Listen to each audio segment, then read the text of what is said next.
Tonight on the Black Channel, I know it's the day after, and some of you out there are sad, dejected.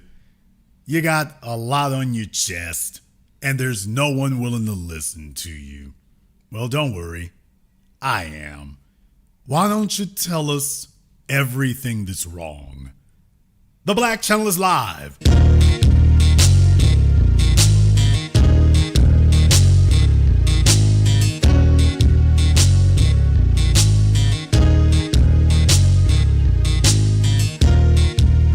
Unapologetic, unadulterated, and absolutely uncompromising. Greetings, brothers and sisters from around the world, and welcome back to the home, the haven, the stronghold, and the everlasting superfortress of intelligent black thought. We are the Black Media, and this is the Black Channel. And I am your host, your brother, your humble servant, the voice of Black America, the Black Authority, broadcasting to you live from the only historically black college and university of higher education and learning in the cosmos. You are, of course, welcome to join us. And join us you shall, because on tonight's program here, let me go ahead and give a little bit of forewarning here tonight. This is not going to be quite what you all might expect in some regard. That is to say, tonight's program is not going to be doing a post-mortem on the election. We're not going to be doing a deep dive on the results. I was broadcasting to you all for many hours last night live as it recorded. I called it the whole time. I called the states that was happening, that was going to be going for them the whole time. The so-called blue wall broke. It broke into pieces. So tonight's program, we're not going to do that tonight. I'll do that this weekend. This weekend, we'll do a comprehensive look back over everything and how you got here and how it happened. No. Tonight's program is a sympathy program. I'm doing tonight's program for the purposes of reaching out to all the sad and lonely Democrats out there tonight. You need someone to talk to. You need someone to talk to because life is rough on you right now. Life is rough on you right now. It is hectic as hell. You don't know what to do. If you'll all go ahead and direct your eyes toward your screens there, you can see that I'm asking the only questions that really matter. Who do you blame for this? Oh, now here's where things gonna get ugly. Who do you blame for this? Who do you blame for what occurred? Because you can't say that Kamala Harris didn't have all the advantages. You can't say she wasn't given a chance. As soon as Biden dropped out, she shot ahead of Trump in the polls. Oprah Winfrey and everybody else was talking about joy, joy, joy. And you couldn't tell tonight because of all the crying going on. But I mean, they was talking about that was her campaign slogan, was joy, joy, joy. But I warned you all that when the honeymoon was over, get ready for joy to turn into pain. Shout out Rob Bass. And that is exactly what happened. It wasn't an epic collapse. Kamala Harris's support did not collapse. It wasn't there to begin with. So the real question is, who do you blame? Who do you blame?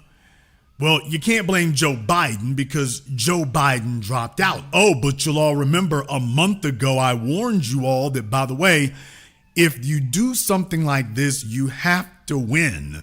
Because if you fail, if you pull Joe Biden out just talking about he couldn't win, and then the people who replaced him put in somebody who can't win and loses, well, then what the hell happens? So you'll all remember the crash dummy that they sent out there was George Clooney. He was the one selected by Nancy Pelosi, who was a real puppet master behind the scenes. Nancy Pelosi was there doing that. And she sent out George Clooney to be their crash dummy and sent him out to be their face and representative in the press because he was, quote unquote, not a political figure. He wasn't a politician. So they had him go out and say that Joe Biden needs to step down, but George Clooney had already conferred with all the money people behind the scenes. They had already known what they were going to do. And they just wanted somebody out there to go be their spokesperson. So they chose George Clooney. Do you blame George now? For all the folk who sat there and went along with it, do you blame him now? Are you going to hold George Clooney responsible for breaking ranks and going so public and so high profile against Biden? Do you blame him? Does he get the blame? How about Nancy Pelosi? Do you blame Nancy Pelosi? I'm talking about to the Democrats right now. There's a bunch of Democrats listening to me. I posted this on Twitter and whatnot. A bunch of them were angry with me. I'm going to go get in that in just a moment here. But for you Democrats out there who are angry and mad and dejected tonight, by the way, who do you blame? Do you blame Nancy Pelosi? After all, she was the puppet master who engineered this fiasco. Do you blame her? Do you blame Barack Obama? Oh boy, don't worry. This weekend we're going to be comprehensive, but we just witnessed the complete evaporation, the vaporizing of Barack Obama's political career. He is done. He just showed that he not just can be beaten, but he can be manhandled. Barack Obama as a political force is done. Most of the campaigns that he's come backing in the last 5 years have been for folk who lost. Barack Obama, it took a decade, the better part of a decade, but you have finally been obliterated politically. You're done. It's over. You and Roland Martin are now in the same boat of irrelevance. And deal with it, nigga. And I used the word I meant, irrelevance. Oh, you're going to probably show up in the future and whatnot, but that's it. You brought Michelle with you. We got a twofer. The both of you got erased in one night. You see, this is a ticket that we punched for your ass over a decade ago. Before you ran for re-election in 2012, we punched that ticket for your ass back then. You finally stuck your head up and it got cashed. So for the Democrats who are listening to me right now tonight, you're looking for somebody to blame. You just knew you had it. You listened to all the news pundits and all the celebrities. I mean, you just felt like a total fanboy or fangirl. It was going all your way. And then the light of day came in. And it's a cold, ugly world today. A cold, ugly world. There are some folks who are angry and upset. I put up this post here earlier today. I said, hey, Democrats, this is the post you all have been waiting for, by the way. All the folks who listen to me, this is the post you've been waiting for today. I said, hey, Democrats, you gambled last night that you didn't have to give us tangibles and that the black vote wasn't serious about letting you crash and burn. We showed you. So now you got two choices. You can cut the check, or we can do this all over again in 2028 and 2032 and 2036 and so on and so forth. We can keep doing this till kingdom come. Some of the moisture came and showed up. You want to go back to the plantation? You sold for sale. This is from a fellow whose profile picture is him in his damn drawers. What?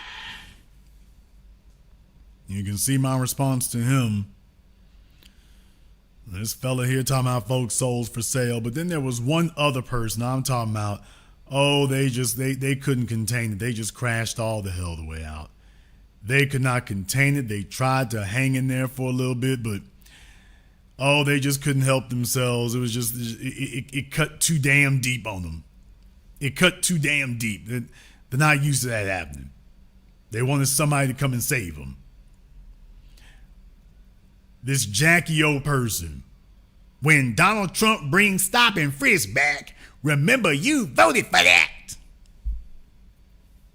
When Donald Trump get a police officer immunity to go and shoot any black person, they want to kill as much black people as they remember. You vote for that. Okay, they're so beside themselves they can't even finish their sentences. They're just so bottled up with rage. You so stupid, you voted for races. that don't even like your black ass, who said that if any school teaches anything about black history, he would defund the schools, who said the only reason that black men vote for him because they can relate to him being a criminal. Somebody come get their auntie. Somebody come get their meemaw. But here was the coup de grace right here. This Jackie O person, under my other post about how many times they can lose, they came back here. Oh, she was angry. She was upset.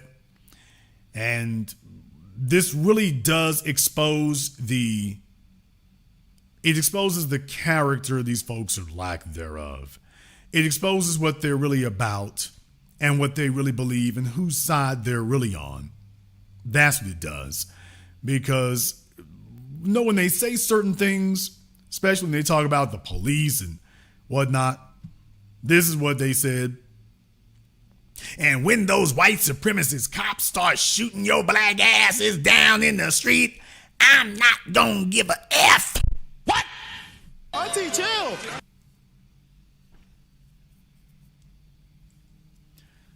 See, that's how powerless people respond. That's how powerless people respond. They can't do nothing. There's white daddy out there. White daddy. I'm going to pray to white daddy to do something.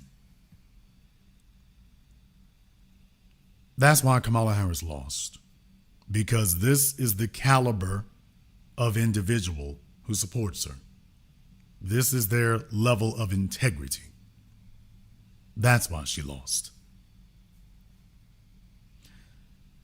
Among other things. Of course, they're playing the blame game over there in the old media. Oh boy. Folks online have been putting together whole crash out reels from MSNBC. You all heard it first from me last night, but Kamala Harris has been running on the platform of joy, whatever the hell that is. Ain't no joy to go around. Even the only person named Joy over there on MSNBC, oh, it went bad. Joy Reid has gone viral. Joy Reid, they're reposting this clip I'm about to play for you all everywhere. This is Joy Reid going viral, y'all. About this on this set numerous times is that you who is a disinformation propagandist and now could potentially have a direct line to the Oval Office. About this on this set numerous times is that you have a state where you've got a 6-week abortion or a 12-week abortion. I think theirs might be 12 weeks. Yep. But it's a state where women lost their reproductive rights, where there was a very heavy push to get women to focus on not putting in place, re-electing, putting back into the White House the person who was responsible for taking those rights away and restoring them. But that message obviously was not enough to get enough white women to vote for Vice President Harris, a fellow woman. This will be the second opportunity that white women in this country have to change the way that they interact with the patriarchy. And, God bless Shannon Watts, who has tried to have that conversation. Brief aside, y'all, what is going on with Joy Reid's hairline, y'all? What is happening to that hairline? They got her up here looking like a Ferengi from Star Trek The Next Generation. What is going on with the hairline, people? What is happening? I don't know what is going on here, but just stranger things. Maybe you all can explain it, but I don't get it. I don't get it. So something got to give, and it looks like the hairline is what gave up. So it's just... She's stressing, y'all. This is what happens when you wake up every day and you're a feckless liar. This is what happens. She's stressing so bad, her hair's coming out. She toe up from the flow up. This is what happens when you stress every day. Just every day, she just can't take it. She just out of her mind. Way and restoring them. But that message obviously was not enough to get enough white women to vote for Vice President Harris, a fellow woman. This will be the second opportunity that white women in this country have to change the way that they interact with the patriarchy. And, you know, God bless Shannon Watts, who has tried to have that conversation. But if people aren't receptive to it, and if people vote more, party line or more on race than on gender and on protecting their gender, there's really not much more that you can do but tell people what the risks are and leave it to them to do the right thing. Progressive pocket. You're saying, wow, 65% of the votes. Yeah, buddy, that's about as good as it's going to get there. And then on down the road here, Cenk Uygur. Oh, Cenk, boy, I'm telling y'all, Cenk has just come unglued. He has had it with the Democrats. He's had it with the establishment, even though he was backing them. But he's had it with them, and he unloaded on all of them, including Kamala Harris. Hang on to your hats, boys and girls. Democratic leaders are simpletons. They're servants of the donor class. So they go in there like, oh, donor, give me money, please. And I made an ad. I'm Kamala Harris. I'm full of joy. Okay, well, what did that get you? Welcome to Good Burger, home of the Good Burger. Can I take your order? Let me go ahead and play that for you all one more time. Are simpletons. They're servants. She definitely won't win because she's a black woman. Okay, thank you very much. Thank you. These Democratic leaders are simpletons. They're servants of the donor class. So they go in there like, oh, donor, give me money, please. And I made an ad. I'm Kamala Harris. I'm full of joy. Okay, well, what did that get you? And they say, oh, Jake, you're too angry. Too angry? What? You think... So Cenk is just crashing out. Cenk, he's so enraged. He's like, okay, just screw it. I ain't even going to pretend anymore. They're servants of the donor class. So they go in there like, oh, donor, give me money, please. And I made an ad. I'm Kamala Harris. I'm full of joy. I'm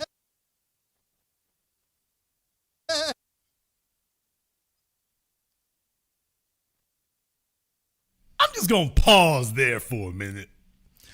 I'm just going to freeze frame on that for a minute. Yeah, boy. Y'all thought it was going to take a couple of days for the screaming and shouting and the breaking down that happened and the emotional breakdown. No, we didn't make it 24 hours. We didn't make it no time. It's just he can't stand it. He's like, screw it. I won't show up for another party nowhere. I'm Kamala Harris. I'm full of joy.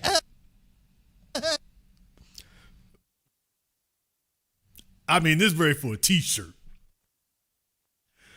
This is ready for a t-shirt. Y'all, this is what happens when you go all in and it come up snake eyes. Because he was one of them folk, remember, he was the one talking about Tim Walz was the perfect vice presidential candidate.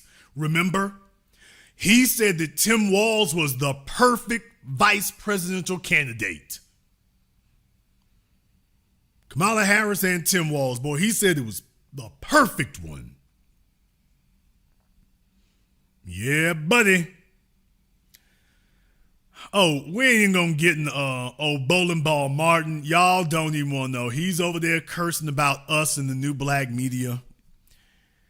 We gonna get to that. I'm not gonna do it tonight because that would take up so much real estate. But Roland is over there cursing out the new black media. In case Jason, are you on top of it? I'm the authority. Of course I'm on top of it. Of course I am. So he was up all night last night. Oh, the nigga was built like the Michelin Man on that couch. He was up all night last night giving himself heartburn. Woke up today that didn't get any better. So he's been going nuts about us today. He's been going nuts about us today. So everybody is out there crashing and burning. But probably one of the worst offenders, if not the worst offender, old Reverend Al, and I really should save this for this weekend, but I'm going to do this now.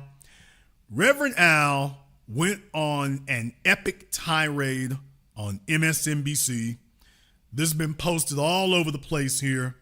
Of all the people playing the blame game, old Reverend Al did that. Reverend Al sat up here and did that. No, Roland Martin would be proud watching him. if he could there, he'd be proud doing that. Gonna come back to that here in just a moment because there's another piece I want to play here first. There's another one I want to play here first because, believe it or not, Maxine Waters had some things to say. And I want you all to hear what she had to say. And remember what I've taught you all, that if you want to know what a black person truly believes, put them in front of a white person. Let a white person ask the questions, and you'll find out what they really believe. So Maxine Waters was asked, and I want you to listen to this clip. It's about 3-4 minutes long. I want fair use, by the way, fair use. YouTube and everybody else out there.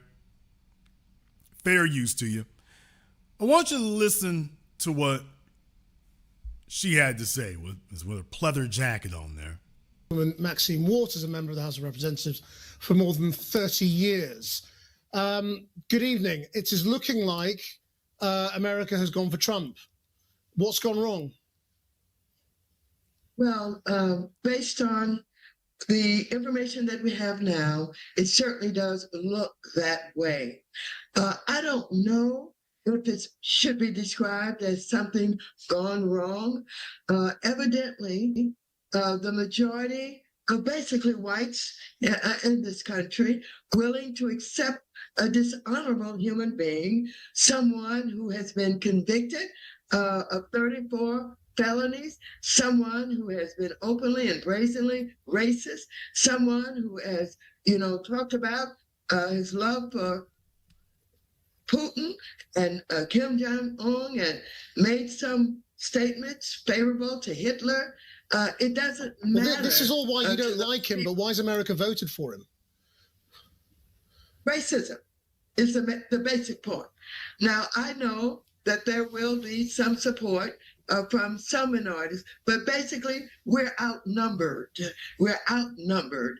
And it's not about whether or not, people are selecting absolutely based on public policy, or whether or not there's an elected official who's willing to do what's in the best interest of all of the people.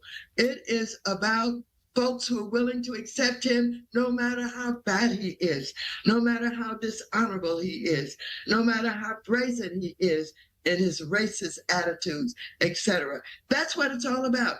People don't like to talk about racism, but the fact of the matter is the majority of his votes are going to come from whites. And that's who has been talking to all campaign about taking the country back. Taking it back from whom? Taking it back from too many minorities who are doing too well, who are succeeding, who are closing the wealth gap. Too many minorities. And something has to be done in his estimation. And so that's what it's really all about. It's not about the economy and all that, people would like to basically hide behind. It's about white versus others. But, it's looking possible tonight that Donald Trump has won the popular vote. Are you saying that the majority of Americans are racist? I'm saying the majority of the Americans will buy into anything as long as they believe that somehow they will have more advantage, they will have more ownership, that they don't have to worry about others who will be equal to them. You can call it what you want, but that's the way it is. All right, so there's Maxine Waters, by the way. And yes, if they've never seen an argument for term limits like that, you've never seen an argument for that. So between her and, by the way, speaking of folks who need to have some term limits, we'll come back to that in just a few moments here. But Reverend Al was on MSNBC, yet another one of these old niggas. And deal with it, nigga. They trotted out all the old niggas out there looking like a bunch of wet paper sacks. And Reverend Al wanted to weigh in and dispense his epic wisdom. And this was what he came up with. Night went on, things became more and more grim for them, ending with shock probably this morning as this race was called for Donald Trump. No, probably shock would be the word for many that were at the Howard University party, and then disbelief. I think also what we've got to deal with, you're correct when you say the economy was weighed on a lot of the voters around the country, and a distorted view of the economy. Let's remember Donald Trump is a expert promoter, and he was able to get a lot of myths across the table that really were not true, but it was not well promoted on the other side. I think that we also have to deal with the issue of race and gender. There was a lot of gender bias in this. There was a lot of race bias in this. And I think that we thought a lot of voters were more progressive in those areas than they were. When you have the Dobbs decision and you see this kind of vote anyway with the person that put the 3 justices on the Supreme Court, you have to ask yourself, are we fooling ourselves saying that Americans are further down the road toward dealing with gender bias and race bias than we thought? So I would say this, though. Donald Trump, I've known a long time, he will self-destruct. The problem that I see is not Trump. The problem is that those that can be appealed to in this way and how we've got to bring this country together. And we cannot do it by being like January 6th ourselves. There would not be a January 6th on our side. We will deal with this in a dignified way and try to put the pieces together. So we've lost, but we lost a battle. The war is not over. Well, Rev.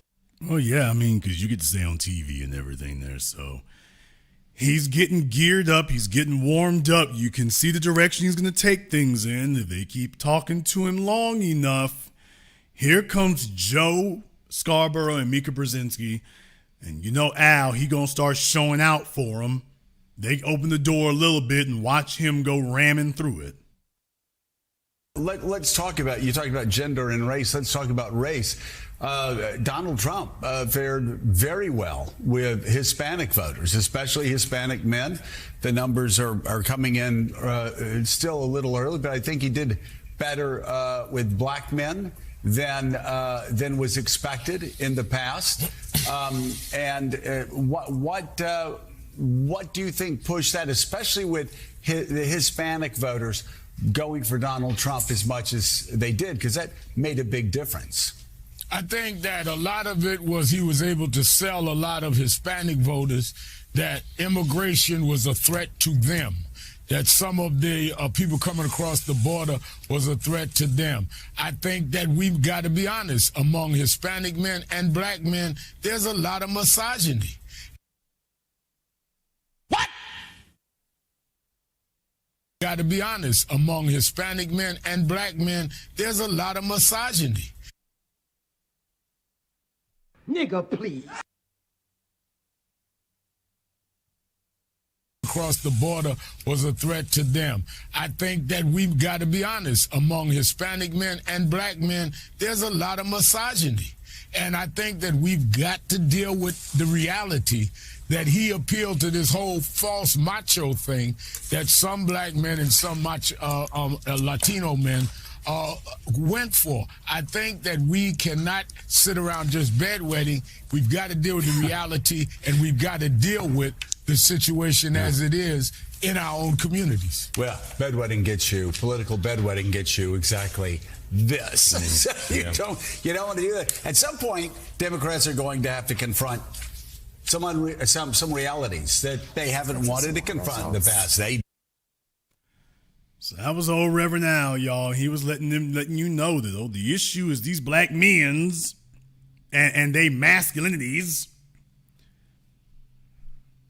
False macho. Okay, so here's the crazy thing. It's just like, look, Democrats, let me give you a little bit of help. Come here.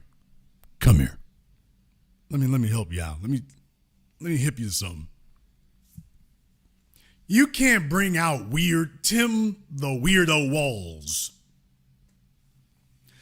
and Reverend Al Dole Sharpton. These are not men that we look up to. These are not men that other men aspire to be like and look like and act like and want to pick up cues from. It's impossible for Al Sharpton to talk down to men about masculinity. It is physically impossible for him to do that. He can't do it. He's incapable of doing it. We would have to want to be like you in order for your criticism or critique of us to matter to us. And we don't want to be like you. So you are an impotent. You understand? He is an impotent spokesperson in this regard. So he can sit there and wag his finger all he wants to, but buddy Michelle Obama and Barack Obama and all these folks trying to wag their fingers at us and redefine masculinity, it didn't work before, it's not going to work now, and it'll be even less effective tomorrow. It's only going to go worse for you.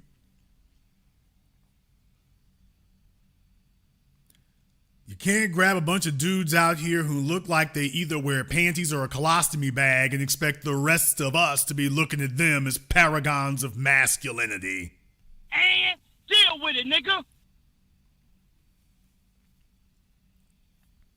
So this is what's been happening out there.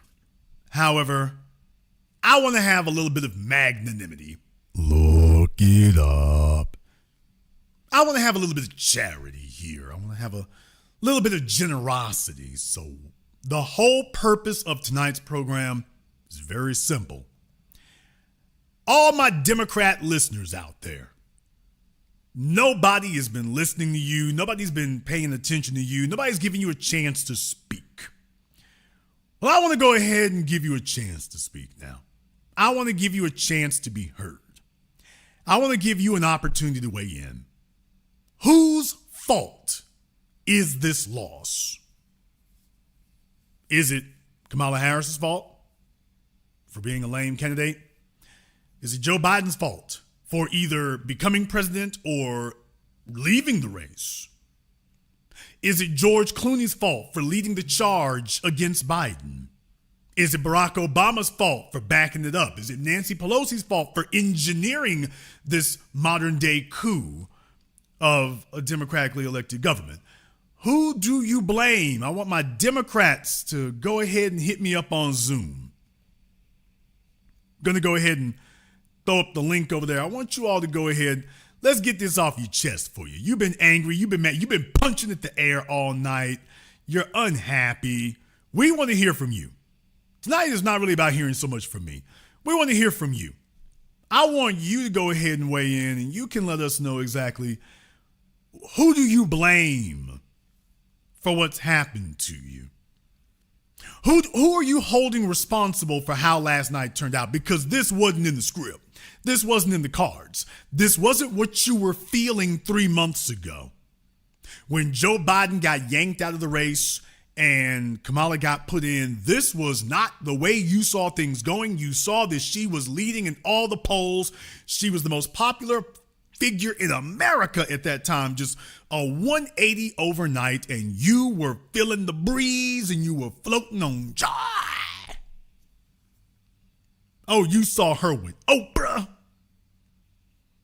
You saw her with all your favorite celebrities and actors and athletes. And I'm talking about you were walking on sunshine.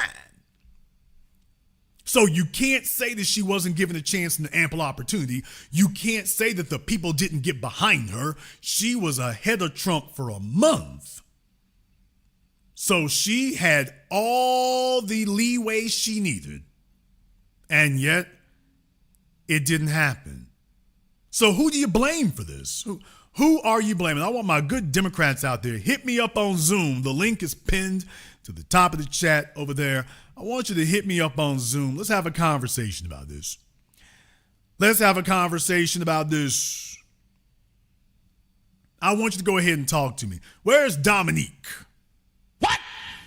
Ain't nobody able to find Dominique. Where is he? Folks, he was supposed to call in last night. He didn't do it. I imagine he was standing outside of Howard. Standing outside of Howard or standing out there at Stanford and whatnot. looking like Axl Rose from 1992. Hey, all the votes coming in right here. All this misogynoir and all these old dudes out here, they're trying to hold women back, the patriarchy and all that. Things have changed, girl. They've probably been slapping him upside the head all damn night, like Dylan Roof's black friend. White girls probably been smacking him upside the head. This is all your fault, Jamal. My name's Dominique. I don't care, Henry. Why you have to talk to me like that? Look here, Daquan, Dominique. How did I ever meet you in the first place? Well, you DM'd me and shut up, Negro. Dominique going through some things tonight. Let me go ahead and get over here on Zoom. I've got Renee calling me up here on Zoom. Just want to get Renee on here. Now, Renee, just to give you a little bit of a heads up on the protocol here, nobody's going to see you except me. However, just to make sure we don't have any trolling issues, I have to make sure that everybody turns their camera and the microphone on. No one's going to see you except for me. The YouTube is not going to see you, but for security purposes, just to make sure we don't have any trolling issues, that's the only thing that we ask. After that, I'm going to let you go ahead and you can rant and rave or whatever you need to do. So let me go ahead and get you to turn your camera and your microphone on for me. No one else will see you except for me. Everybody will just hear you. All right, Renee, what is on you? Well, where are you calling from? California. All right, Renee is calling from California with a lollipop. What's on your mind? Unmute yourself, Renee. Stop hitting the mute button. How you got my name? I don't have your name. You gave it to Zoom. In any case, oh Lord, what is on your mind, ma'am? Okay, so what are we talking about again? I'm sorry, I was in the comments. I'm a Trump supporter. I'm happy that Trump won because Democrats, they're mean. They're some mean people. They're evil. And I feel like it was always a battle of good versus evil. And I hope things get better for everybody now that he has won. Some things need to change. I hated the Olympics.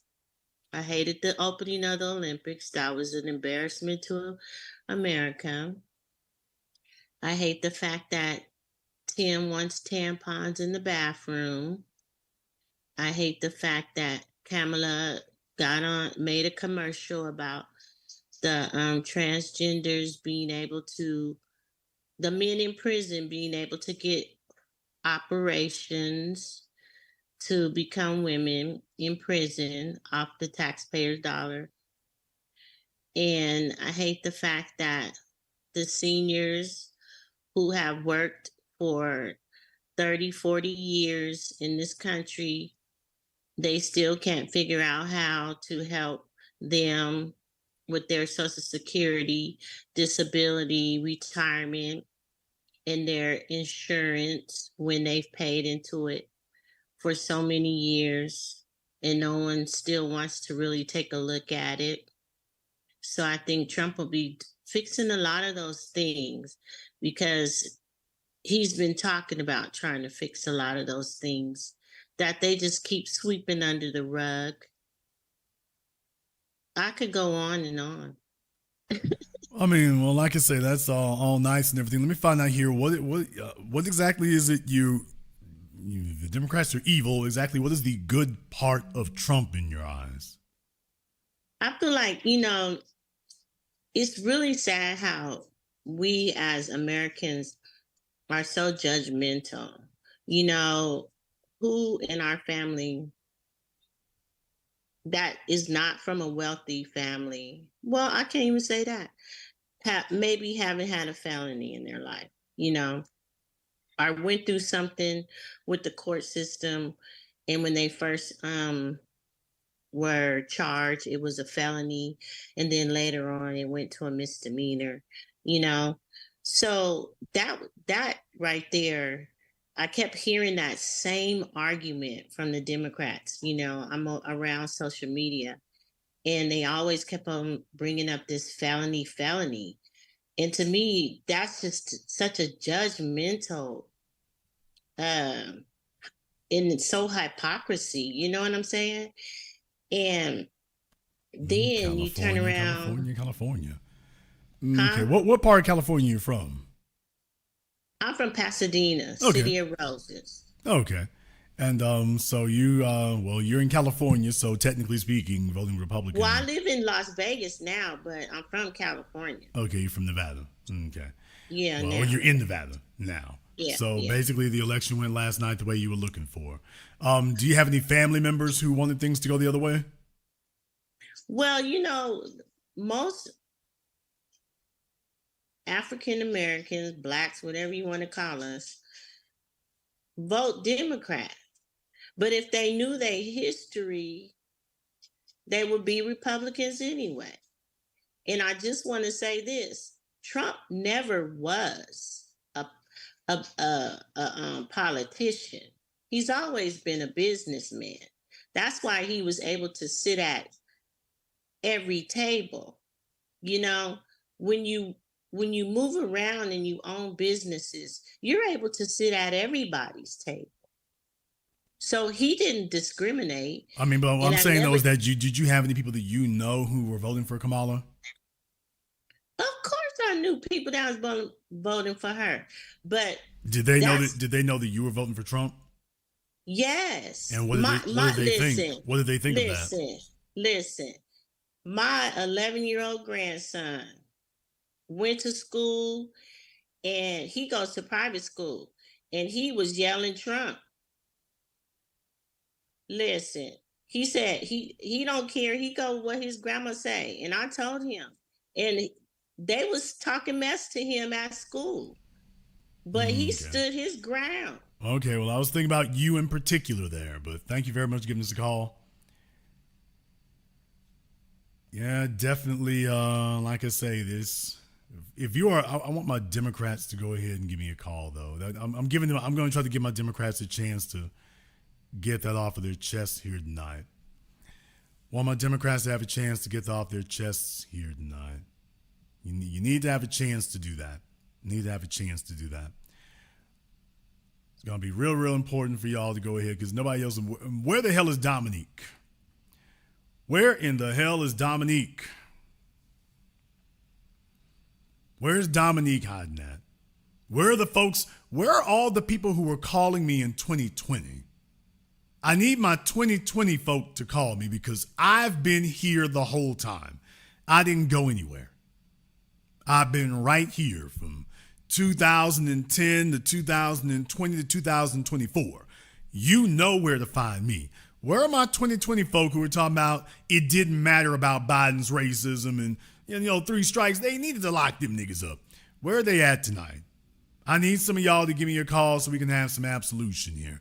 I need you to call me up and tell me who you're blaming. Are you mad at the Democrat leadership? Are you mad at the celebrities? Are you mad at the legacy old dusty media? Are you mad at MSNBC? Are you mad at Joe Biden? Are you mad at Kamala Harris? Or who are you upset with? I'm extending an olive branch to my Democrat voters out there. I'm extending an olive branch to you all so you can have a place where you can speak because MSNBC is not going to talk to you. CNN doesn't want to hear from you. Might have some jackalopes on the internet somewhere, but that's going to be about it. So I want to give you an opportunity to go ahead and speak your piece and speak your truth and explain who are you upset with. Now, I know this is a tall order. I know this is a very tall order because right now, brothers and sisters from around the world, please understand, niggas isn't hiding right now. They are in hiding. Oprah Winfrey, D.L. Hughley, all these folk out there, all them people who were just last week stomping for Kamala and the Democrats, they are in hiding tonight. They're not on their Twitters. They're not posting anything. I mean, they have just gone incommunicado. Everybody who was all hard body last week, I'm telling you, man, your chat is just a couple of them poking their heads up. The rest of them are in hide. They're in witness protection. Damn! They're not saying anything. They have vanished from the internet, vanished from social media. They don't want to say nothing. They don't want to say anything. They're in a bad spot, man. They're in a bad spot. In just a couple of days, they went from, y'all seen the stuff, people trying to post up from Trump rallies talking about nobody was showing up, and, Kamala, take a look at the polls, the Des Moines Register, and they were all hard body last week. They were flooding the zone. Twitter was a real place to them. Now I'm saying, hey, I want to speak to some of y'all now. Some of you folks who are out here, I want you to go ahead and give us a holler so we can find out what's going on. Why don't we go ahead and do that? In the meantime here, I want to go ahead and thank everyone who has contributed to support tonight's program on PayPal, Super Chat, Venmo. My man Cyberdyne, thank you very much for your support there in the Super Chat. TJ Advocate also has some folks there giving out some of the memberships there. We appreciate that as well. FBA Queen, as always, she's giving the gift that keeps on giving. Thank you very much, sister. We appreciate that. My man, Mr. Richburg, is on the scene tonight. Andrew L., thank you for hanging out there, brother. We appreciate that as well. Mr. Baker and everybody else, thank you very much for your support. I want to go ahead and open up the Zoom for everybody else here, by the way.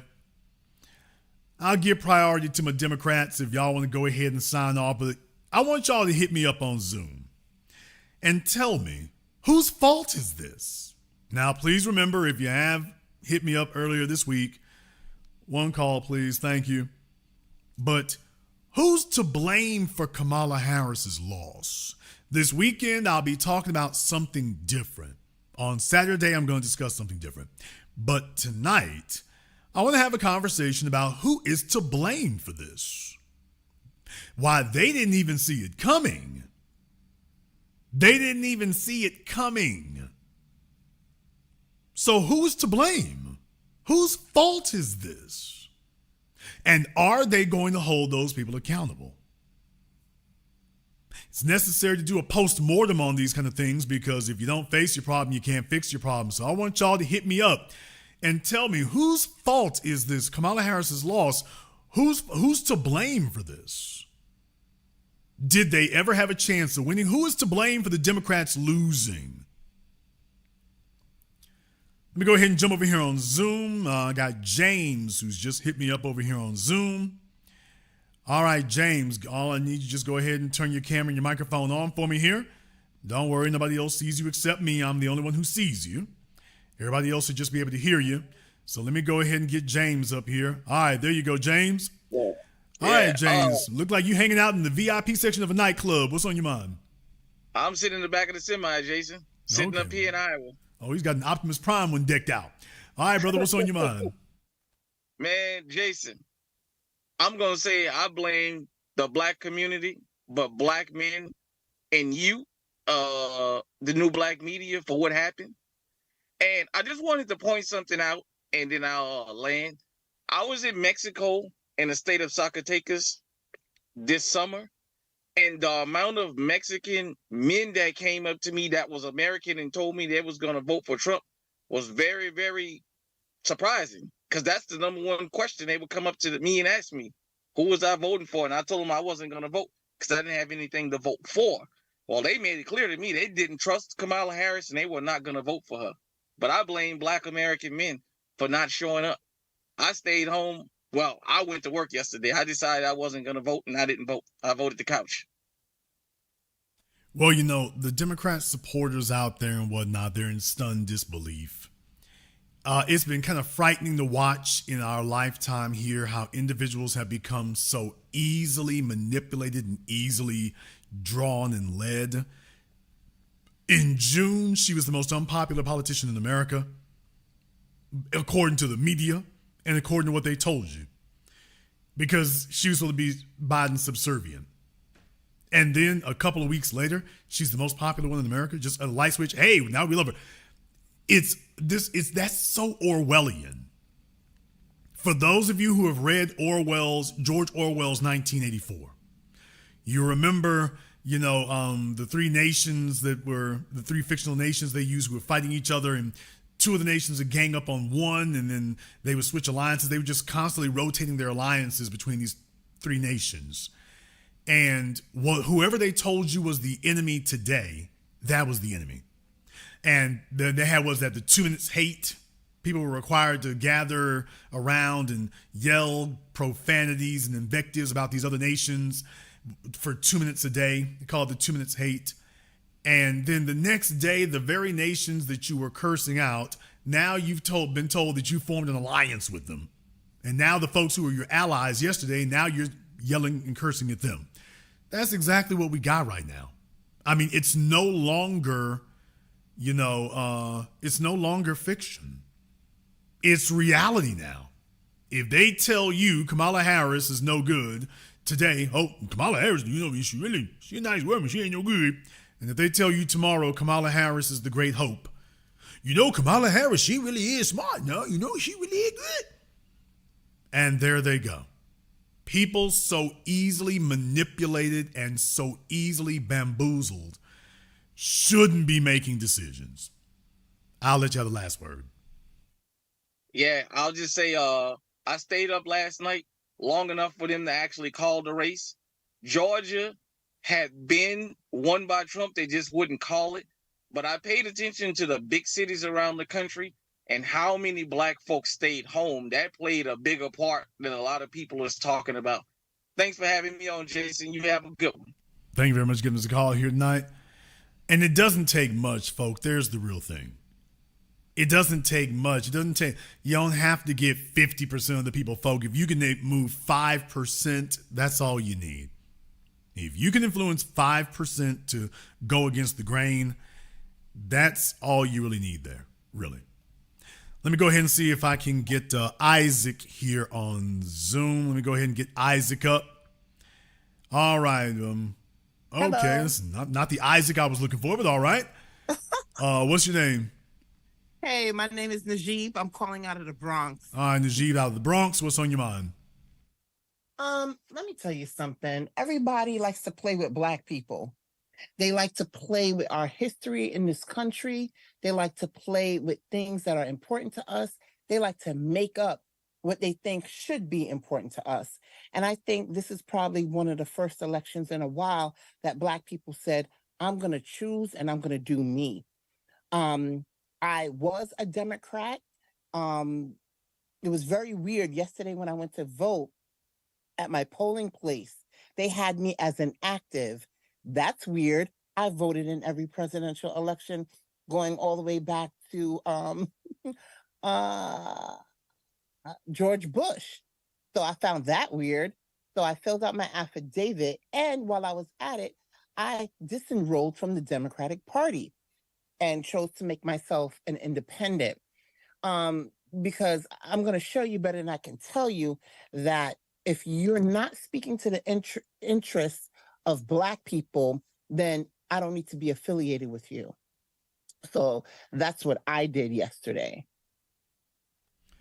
Well, like I say, it's going to be much weeping and gnashing of teeth out there. Now, you are in New York? Yes, I am. Okay, so what are you picking up from other black folk up there as far as how they feel about how the election turned out? People seem to have this woe is me type of attitude out here. And I'm like, first of all, I'm 45 years old.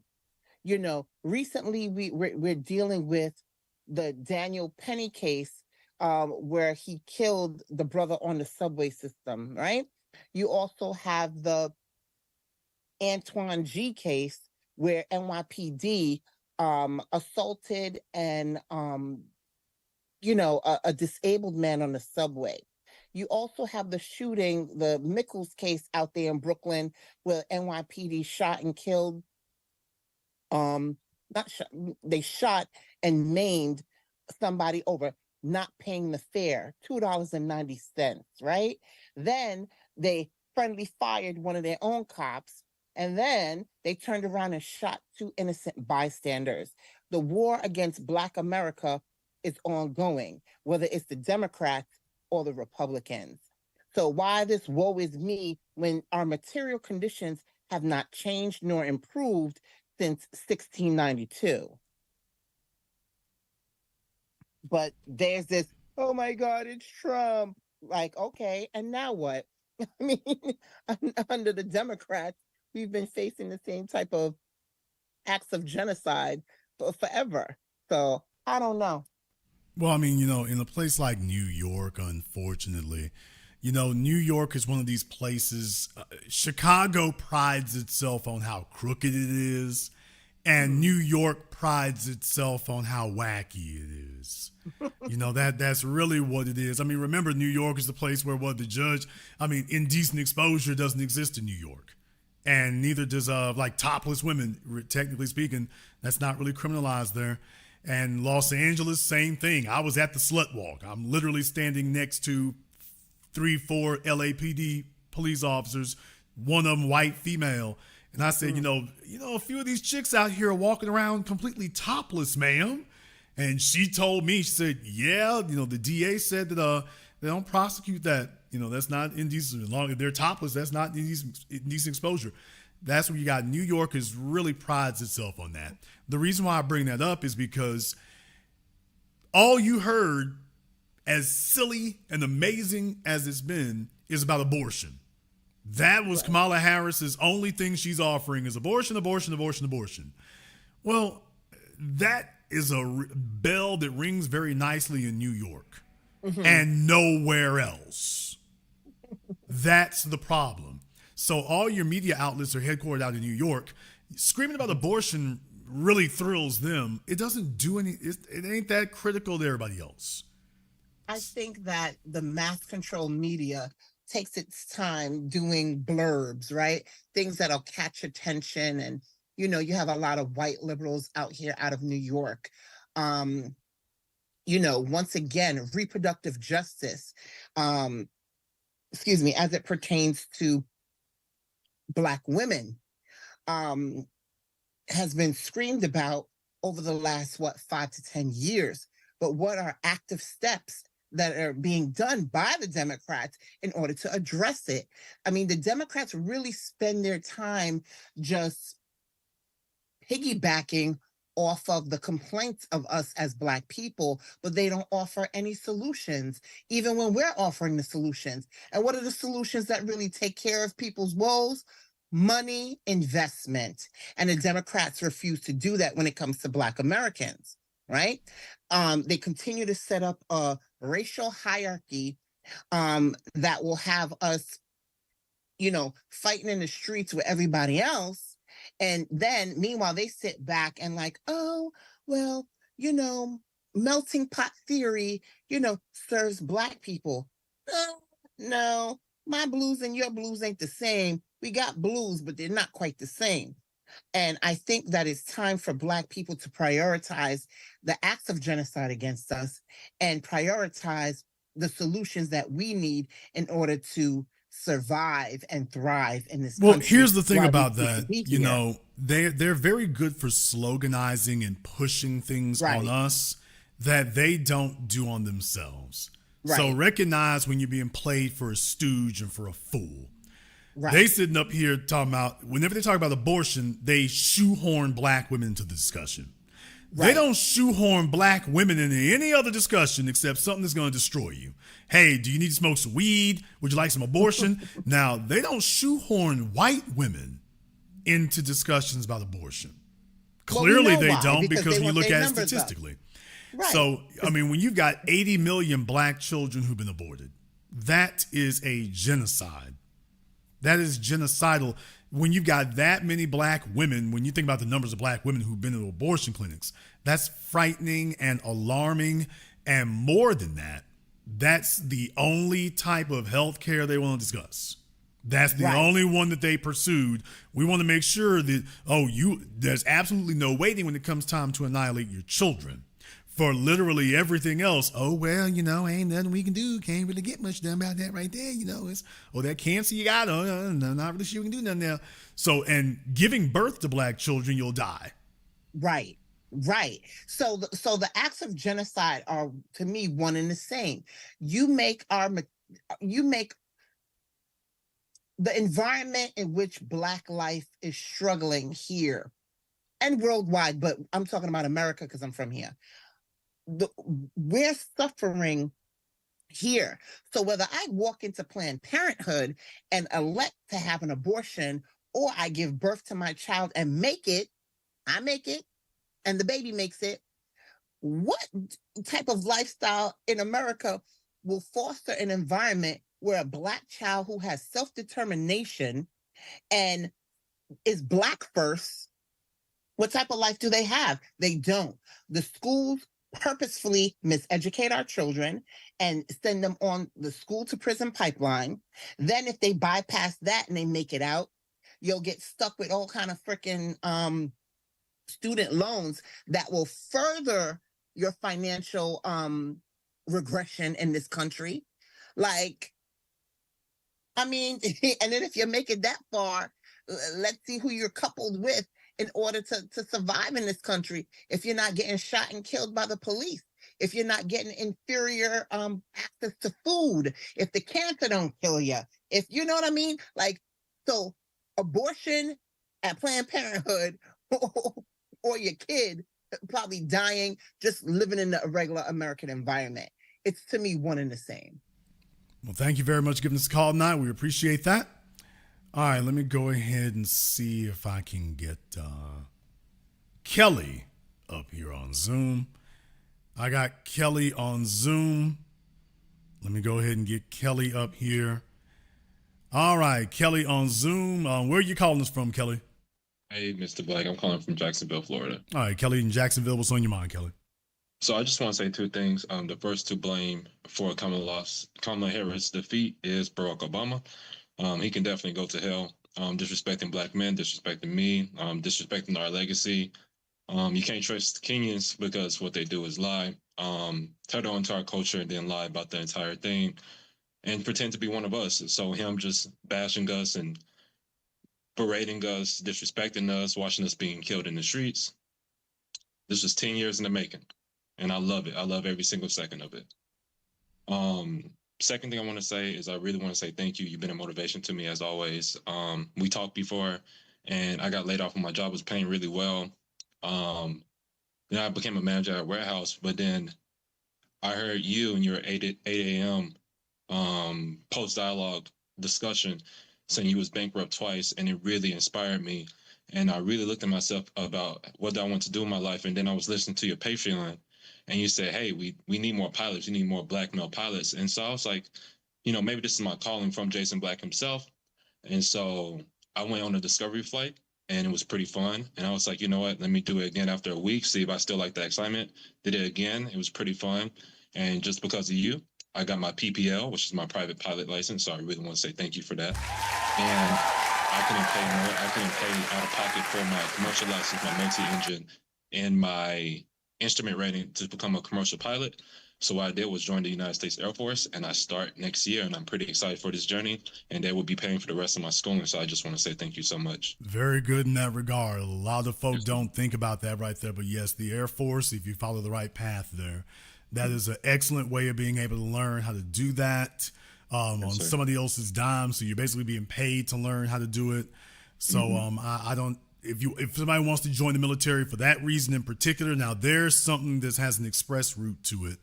I really, really like that. And so to the extent that I've been a benefit, I'm glad to hear that, having direction in that. So I really don't see how you can go wrong in that regard. Just keep your eyes and your ears open. And, especially if you're young enough to try some new things, young enough to try some new things and some stuff that once you get your pilot's license, especially if you do commercial, I mean, you can take that anywhere in the world.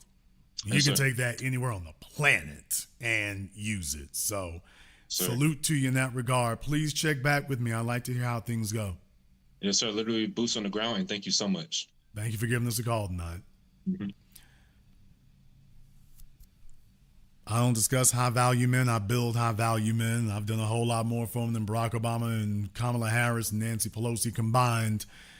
And I'm not a government agency. So when they tell you about what they can't do and can't get done, just understand that's not an obstacle, that's engineered. Let me go ahead and see if I can get Samantha up here on Zoom. I want to see if I can get Samantha up here on Zoom. Okay, Samantha, I need you to go ahead and unmute yourself. Need you to just go ahead and turn your camera and your microphone on for me. Don't worry, I'm the only one who can see you. But I do need you to go ahead and do that for me. So, Samantha, if you hit the button and walked away from your phone, I'm going to have to go here. We can't wait around all night for you. So I'll give Samantha about 5 more seconds, and then we'll go ahead and move on. So, Samantha. All right, there you go, Samantha. All right, what's on your mind? I didn't think I'd get on that quick. I just want to say that... Where are you calling me from? Oh, I'm sorry. And I know that. Fayetteville, North Carolina. All right, Samantha from Fayetteville, what's on your mind? The main... To me right now, the main people to blame for the Democrats not winning are, like you always say, the old niggas. Because during the whole election cycle, they're the main ones who I know you have said don't even try to reach them, don't even try to talk to them. They're not going to hear you. But still, like my father, other older folks that I've grown up with, I try to talk to them and explain to them, what's going on, why we feel the way we do. Especially younger Black folks, why we feel the way we do. And you can't reach them.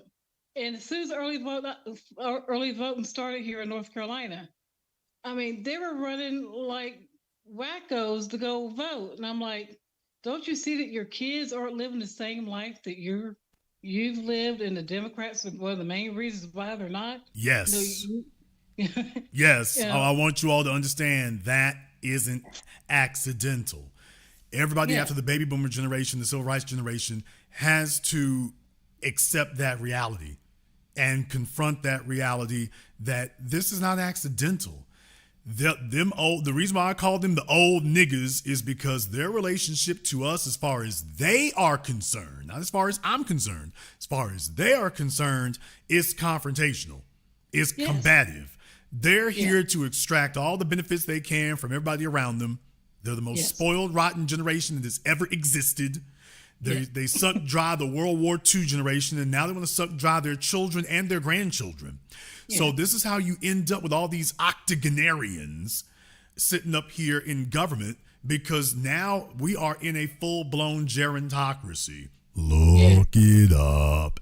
We are in a senior citizen society where the senior citizens are voting in a bunch of other senior citizens to give them specific benefits for themselves at the expense of all the rest of us. And they're just blatant and open. So when at every level of society, whether it's church, school, certainly politics, they are only concerned about what they want and what they're going to get. And they have absolutely no reservations about passing that cost on to you. They think everybody owes them simply because they were born. Now that they're old, they never learned how to be productive, so they just want to suck you all dry until the day they go. They want a peaceful death, and they want to suck the blood out of you while they're going.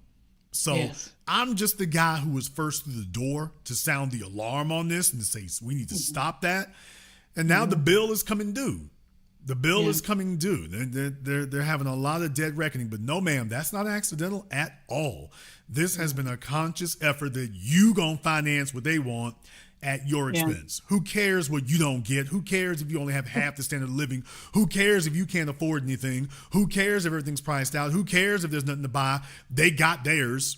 They got their house. They got their little pension from the plant. They got theirs. Damn you if you ain't got nothing. Yeah, exactly. Yeah. Because I was talking right after Biden got elected, I was talking to my dad about it. He's a hardcore Democrat, hardcore. I mean, one time during Thanksgiving, he was going through, he put up the Board of Elections to check to make sure all of us were Democrat. And I was a Democrat then, and in 2016, I stopped. I became unaffiliated.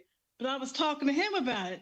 And after Biden got elected, and I've been listening to you for years, and I was taking everything you were saying. But one day I was talking to him after Biden got elected, and he basically said that, because I was saying to him, Pop, you own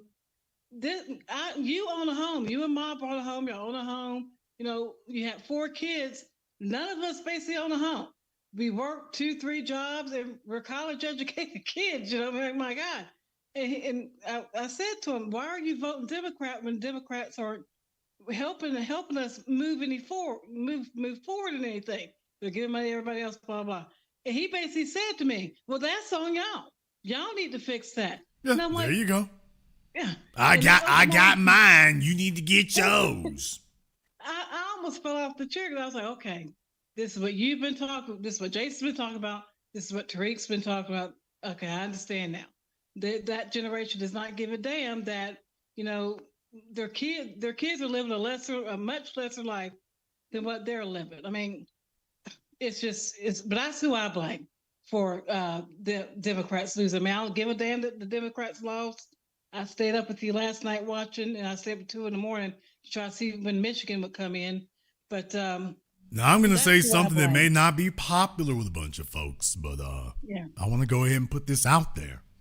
I had a number of folk who called me last night, and they were talking about what's going to happen today and after the election, and it's going to be some folk out there wilding out. I want y'all to understand, there will be wilding out. There will be. But I want you to know where it's going to come from. Yeah. You sitting up here looking for who you think are the MAGA folk at your job and whatnot, and you're watching out for them. And I mean, of course, you're supposed to be doing that regardless. But are you watching out for your mama? What? Yeah, and your dad. Yep. Are you watching out for your auntie? Damn.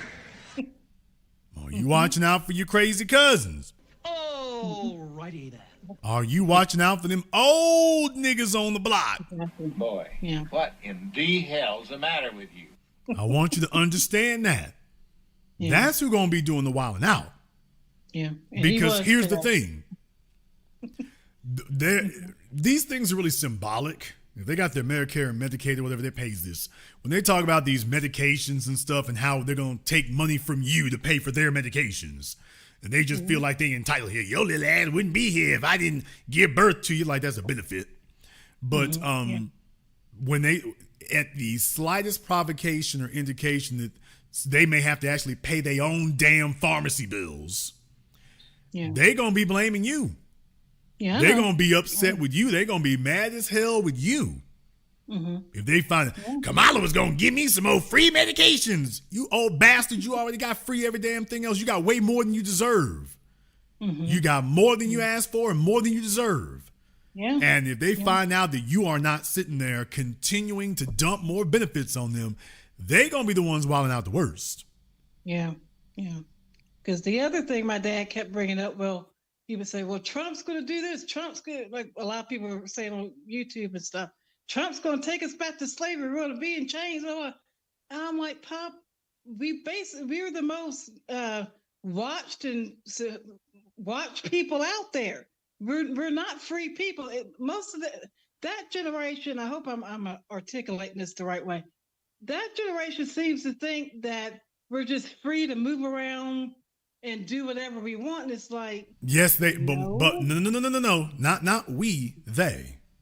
Or they, okay. Let me go ahead and let me give you all your refresher right now, your brief reminder. Remember, for their generation, this is what they were looking for. They can still tell you about the days when they couldn't go into FW Woolworths and when they couldn't shop at this store or whatever. And I want you to understand, in their minds, that was nirvana. That was Shangri-La. That was heaven. If I can just get to be a shopper at Woolworths. If I can just get to be a shopper at Macy's. If I can just get there. So they spent their, if I can just live that Jack Johnson, if I can just get to date a white girl. Yeah. I'm not joking when I said those things with some political candidates I've had on my program. I want y'all to understand that's real. Please understand that's real.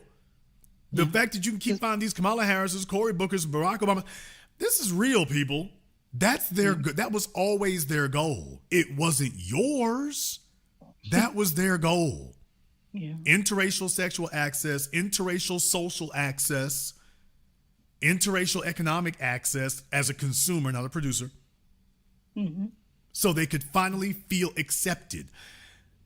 When that episode of Oprah Winfrey, and you all can actually look up on YouTube, when the Mary Tyler Moore show, when Oprah sat there and brought on Mary Tyler Moore on her show, and she was just apoplectic. Look it up. She was just overjoyed to be able to sit there with Mary Tyler Moore, and she told her, I idolized you as a child. Whenever your theme song came on and showed you walking down the street and throwing your hat up in the air, I wanted to be you. No, I literally wanted to be you, to the point that Oprah had her videographers and stuff go out there and go recreate the opening of the Mary Tyler Moore show, only with Oprah doing it. Yeah. That is the civil rights generation in a nutshell right there. Yeah. Baby, they don't give a damn what you ain't got or what you won't get. Yeah. They chasing their dream. They're chasing what they want. And you are just acceptable losses. You are acceptable. You are collateral damage. And they're gleeful to say that. So that's why I don't sit up here and fool you all about that, because that's demonic. That's evil to do that. The older generation is supposed to sacrifice for the young. That's the way it is supposed to be. If the young are in trouble, the oldest generation, your time is done. Your sole obligation to see about them. We got it backwards. The children are sitting up here seeing for the old folk. This old nigga over here got 3 days to go till death, and you're going to give up your next 7 decades seeing about them. Yeah. 4 years ago, to buy the average home in America, you needed to make about $80,000 a year. Today, you got to make about $130,000. In 4 years. Your granddaddy and your daddy got theirs. Yeah. And with you showing them what you don't have, and they talking about, oh, well, I want y'all to understand, like for you, I don't think you've ever idolized or made a lifelong ambition of going on a Tom Joyner morning cruise. I don't think you've ever done that. I'm just guessing here, but I don't think you have. Don't you know your daddy and your granddaddy, they listen to Tom Joyner morning show? That they've been dreaming of that their whole lives. Yeah. That they get to go do that. Yeah. And if screwing you over is the only thing between them and that, so be it. Yeah. I'll let you have the last word. And you're right about the civil rights generation wanting to be, I guess, the integration part of it. Because basically, I'm probably talking too much about my family, but basically once my dad or my parents got their house in the suburbs around white folks, they were happy. That was it for them. They had made it. And they just sat down, and they don't see anything else. They don't see anything else. Look, Malcolm X talked about that. He made speeches where he talked about how black folk were paid twice as much as the house was worth. Yes. If it was in a white neighborhood to live next to white folks, they would gleefully pay twice as much as the house was worth to live next to white folks, just for the white folk to leave in mass and go build new suburbs of themselves. They made that a goal. And as far as they're concerned, you're just collateral damage, period. Yeah. Thank you very much for giving us a call tonight. We appreciate that. Let me go ahead and see if I can get back over here on Zoom. Let me grab iPhone here on Zoom. Let me go ahead and grab iPhone here on Zoom. Okay, what's your name, brother? Hey, what's going on? It's Najee from out of Jersey. All right, Najee, what's on your mind? Yeah, I'm good. If there's any noise, let me know. I'm in the gym right now. But, what made me kind of call in the Zoom when you talk about the elder generations, I just remember working for a company, and it was time to negotiate the contracts. So we had a shop steward that was maybe a few years away from retirement. The younger generation, the younger guys on the job, we were advocating for more wages, a little bit more downtime, vacations, benefits like that. He kept trying to say, nah, just put everything in the pension. Put everything in the pension, to the point where it became a running joke, and we used to clown the shop steward, and we just be like, we used to run around and whisper in his ear, put it in the pension. And that was real selfish. And then other companies that I worked for, where I started from the bottom, the guys that was there before negotiated shitty contracts. and they were still grandfathered into old contracts. And that's kind of like a metaphor for what you guys are talking about as it relates to the later generation. Now, let me go ahead and make sure I'm clear on that other part there, just for everybody else who might not be certain about what you're referring to. You're saying that when it came for time for a contract renegotiations, your union shop steward there was telling you to negotiate for a more of a pension, or what exactly about the pension was he trying to get you to do? A pension increase to basically strengthen the pension, whatever that would have entailed. Well, so isn't that very interesting? Well, that would certainly be a great benefit to him. However, there are two reasons why that would be of a dubious benefit to the rest of you. Number one, here's the way it works, folks, at places where they got unions and things like that. When you finish negotiating the contract, especially if you increase the favorable terms for yourself, first thing they start doing is trying to figure out how to fire as many people as they can. That's the first thing they start doing. So that's the reason why when you negotiate a contract, you must always negotiate for more wages so that you get your money up front.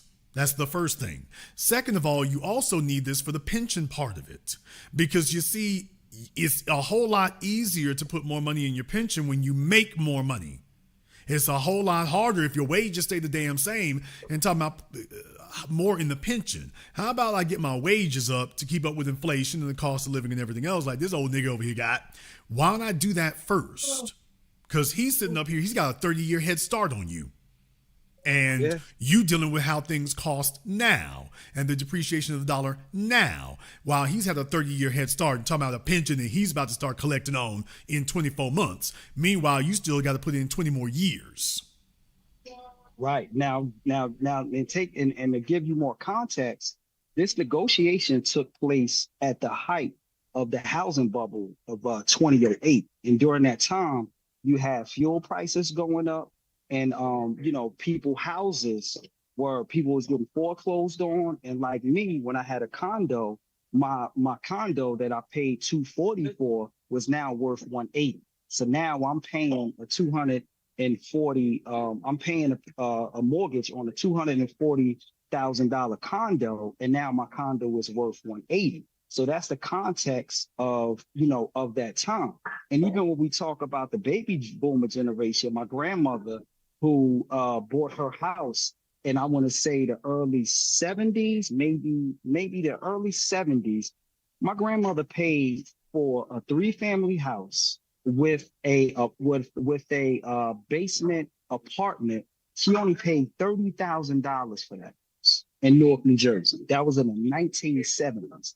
My uncle was able, him and his wife was able, off of working for the post office, and the wife was a nurse. He was able to buy 2 properties, and if people are familiar with New Jersey, he also bought a 3rd home in Wildwood, New Jersey. So the baby boomer generation, their context is off, and they're really not aware of what's going on. And the signs of the time is changing, because even in New Jersey, and I just said this on Space, New Jersey, when you look at the numbers as it relates to Donald Trump and Kamala Harris, Donald Trump damn near turned New Jersey into a battleground state, because she didn't even win by that much of a large margin.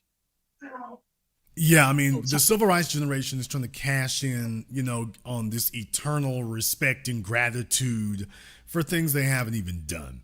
You're dealing with a whole new world. Imagine you in 2024 trying to build a house with a basement in New Jersey. Imagine how much that would cost you. Do you know how much the permitting would be? Just the permitting alone. That's how much of a head start they had. So I teach you all, look, it's just real simple. Don't respect no old niggas who ain't set up here and prepared nothing for you. Right. If they ain't prepping it for you to make it easier for you, don't give them no respect. I just had a young man call in here tonight. Whenever I talk to these younger cats, I'm trying to game them up. I'm trying to tell them, hey, this is what you need to do. This is exactly what you need to do. This is exactly what you call, and call me back. Let me be a resource for this. Y'all got niggas in your families you can't call. Not even for a word of advice. Well, who do I talk to? You can't even get that from them today. And yet they sitting up here squawking in your ear about respecting them. Nigga, damn you. Right. And you know what, too? And I'll close with this, Jason. Years ago, I used to listen to you, and I used to be like, damn, I'm like, Jason. I mean, you hard body, how you come, but you kind of need that, even as it relates to relationships. You emphasize that, yeah, okay, cool. It's cool to look at relationships in the world from a moral standpoint, but we're in a physical world, and physical world takes finances. And everything that's going wrong with us, even when we talk about these gender wars and we talk about men paying 50-50 in relationships, all that goes back to finances. And the Democratic Party has neglected to basically reassure and to strengthen Black society's finances. Most of these arguments that we're having as it relates to man and female solely has to do with finances. Think about this for a few minutes. I'm so glad you said that right there. I want to interject here for a moment. Over the last 4 years since the pandemic, and you all know this is my bag, you watch new car prices go from mid-30s to $48,000. Actually, at one point, it was $50,000 per average price of a new car. Now it's gone down, quote, down to $48,000. I want you all to go take a look at the housing prices or ask your grandparents and your parents how much they paid for their house 40 years ago, 45 years ago. In many cases, they paid less than $30,000. Most of them have only paid around $50,000. So in other words, you're paying as much for a car today as they paid for a house. And you're paying as much for a house as they put into their entire retirement pension. What? Yes. Think about that for just a few seconds. What you all are paying for a house, that is the retirement pension amount that your daddy and your granddaddy and your mama and your grandmama put into their pensions. Yes. So, and for what you need in your pension, that was a rich person in their day. You got to put $2 million in your pension, at least. Well, you would have been the wealthiest person in town back when your mama and your grandmama were buying a house. That's where you are today. I ain't said nothing about raising a family. As we know, raising children, damn near $500,000. That's what you expect to do now with somebody telling you why it's okay and what you don't need to have. Jason, and the ad too. It was a few weeks ago. I forget what show it was, but she was just basically talking about cars and I think it was about when you were saying women can basically, that somewhere like New York City can run into a billionaire. So women are now seeing Ferraris. They're seeing Tesla trucks. And I just went to the dealership the other day. I thought I was doing something fly. I'm talking to a female. I said, hey, I'm looking at the 2019 Range Rover. She told me, she was like, oh, that's ancient. I'm like, and for the 2019 Range Rover, they wanted $47,000, but a brand new Range Rover is about maybe like 110. That's brand new. No, brother. Let me go ahead and hip y'all up to this right quick, because you're touching on something else right here, and it's time for us to go ahead and update your files. Join me, and I will complete your training. Okay. Remember, I got to remind you all, when Will Smith made his song Miami, remember there was that line in the song, $100,000 cars, everybody got them. Okay, folks, I mean, when he made that song, 20 years ago or so, $100,000 car, that was it. You was balling out. People, $100,000 car today is the Cadillac Escalade. If you see an Escalade today, new model, that's $100,000. Lincoln Navigator, black label, that's $100,000. BMW X, there are some X5 trim levels that get up that high, but certainly the X7. I'm not even talking about the Alpina. The Alpina gets up to $150,000. A BMW X7 will run you $100,000. Mercedes GLS, I'm not even talking about the Maybach, can run you $100,000. I'm not talking about an exotic. I'm not talking about a G-Wagon. I'm not talking about a Range Rover Autobiography. Now, you're talking about a base model Range Rover. I'm not talking about a Range Rover Autobiography, HSE, long wheelbase. I'm not talking about one of those. People, to get a Jeep Wagoneer is over $100,000. I'm not talking about exotics. I'm talking about stuff you've been looking at for 20 years. To get one now is $100,000. That's the $100,000 car of today. The stuff we used to think of the $100,000 car, those are $200,000 and $300,000 now. So when she told you in 2019 was ancient, well, yeah, they got the whole new body style out now. The all new one out for the Range Rover. So she's like, oh, wait a minute, we can't do that because it's got a different look to it now. Right. So we ain't gonna have that. And the point you're making there with that, I think, is that your grandmama didn't move like that. Your grandmother was not a 30-year-old female expecting to have a brand new car. Not at all. That's the difference. So when granddaddy talked to you about what you're supposed to be doing, it's like, granddaddy, these females out here today ain't moving like that, bro. And I'm dating women who want you to help them, furnish a bathroom for them. You know what I'm saying? So So again, I said the Democrats, man, they're gonna have to come with money. And the reparation claim is not about fixing racism. It's about fixing our pockets. So, they're gonna have to come correct. But yeah, Jason, thanks a lot. Let me get back to this workout. Thank you very much for giving us a call here tonight. Yeah, I mean, folks, look here. I mean, you got pickup trucks damn near $100,000. You got luxury. I'm talking about the GMC Sierra. Ford F-150s got trim levels that go up to almost $100,000. Dodge Ram has got one that touches nearly $100,000 for a pickup truck. Same Dodge Ram. Oh, we got a trim level that damn near smacks $100,000. When I was out shopping, looking at them and whatnot, the GMC, they got the Denali Ultimate. $100,000. This is what you're looking at today. Then got somebody sitting up here trying to ask you whether or not you're going to vote for them while they're telling you what you don't need. Somebody in your family telling you what you're supposed to be able to do and what you can do without and what you don't need. And that money's not important, man, if you don't get the hell out of here. Okay, I got Prez Dixon here on Zoom. Prez, need you to go ahead and turn your camera and the microphone on for me. All right, Prez Dixon, need you to go ahead and do that for me here real quick. All right, Prez, we got you on here. What's on your mind? Okay, I'm zero tolerance. And so I was just calling in because you requested me to call in. Okay, go ahead, please. Oh, no, I think you asked me to call in because I had made the comment. Yes, that sir. Not all old people are living the way you said they were. I know you didn't. No, not all of them, just most of them. Right. Just most of them. Yeah, just most of them. Yeah.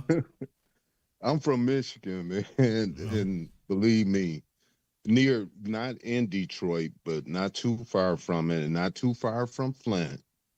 And nah, man, bro, you don't want to get into that. I already been all over the place from Grosse Pointe all the way back downtown, bro. We can have that all the way up to Dearborn. I know them streets, dude. So let's just be very, very clear. From Henry Ford to General Motors to the Dodge brothers, let's be clear. Black folk left the South, came up there to Chicago and Detroit, but let's talk about Detroit there. Niggas who had jobs for decades at the plant. So all them houses in Detroit, including the bombed out neighborhoods, them was the old niggas at the plant. But we also see they didn't set aside anything for the children. They got their jobs, they got their pensions, which they're still drawing today. The kids didn't have nothing. Crack era hits, they let them fend for themselves. So let's be very clear about the city of Detroit. And you see how the older people left those houses to the kids and they let the houses go. Dude, they didn't let anything go. What did they, first of all, for the ones who left, many of them were able to leave because they still got their pensions. So the house was just one, they can go get another one. However, to the extent they dig it to the kids, what good does it do them if they didn't fight to make sure that the plant stayed? The old nigga that sat up here and left, he don't give a damn where the plant goes because now he's got his pension. Okay, but your kids don't have the job at the plant anymore. So if leaves, if you do not fight to make sure they keep the plant here for the next generation, they won't be able to keep the house.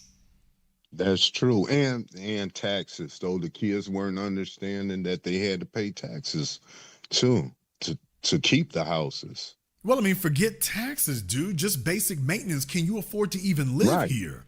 Because, for example, you got Detroit, and there's a reason. I mean, folk like me would never live in Detroit, not because it's not a wonderful place. In the summertime, it's great. I mean, especially, it's kind of weird because the sun doesn't set until damn near 11 o'clock at night. So it's kind of weird coming from the South and being up there for any real length of time. It's unusual, but it's beautiful there in the summertime. I mean, temperature wise, it's wonderful compared to what I live in. It's wonderful there in the summertime. It's gorgeous. It really, really is. Then we got all this water around us. Then wintertime comes. Yeah, and it snows every year.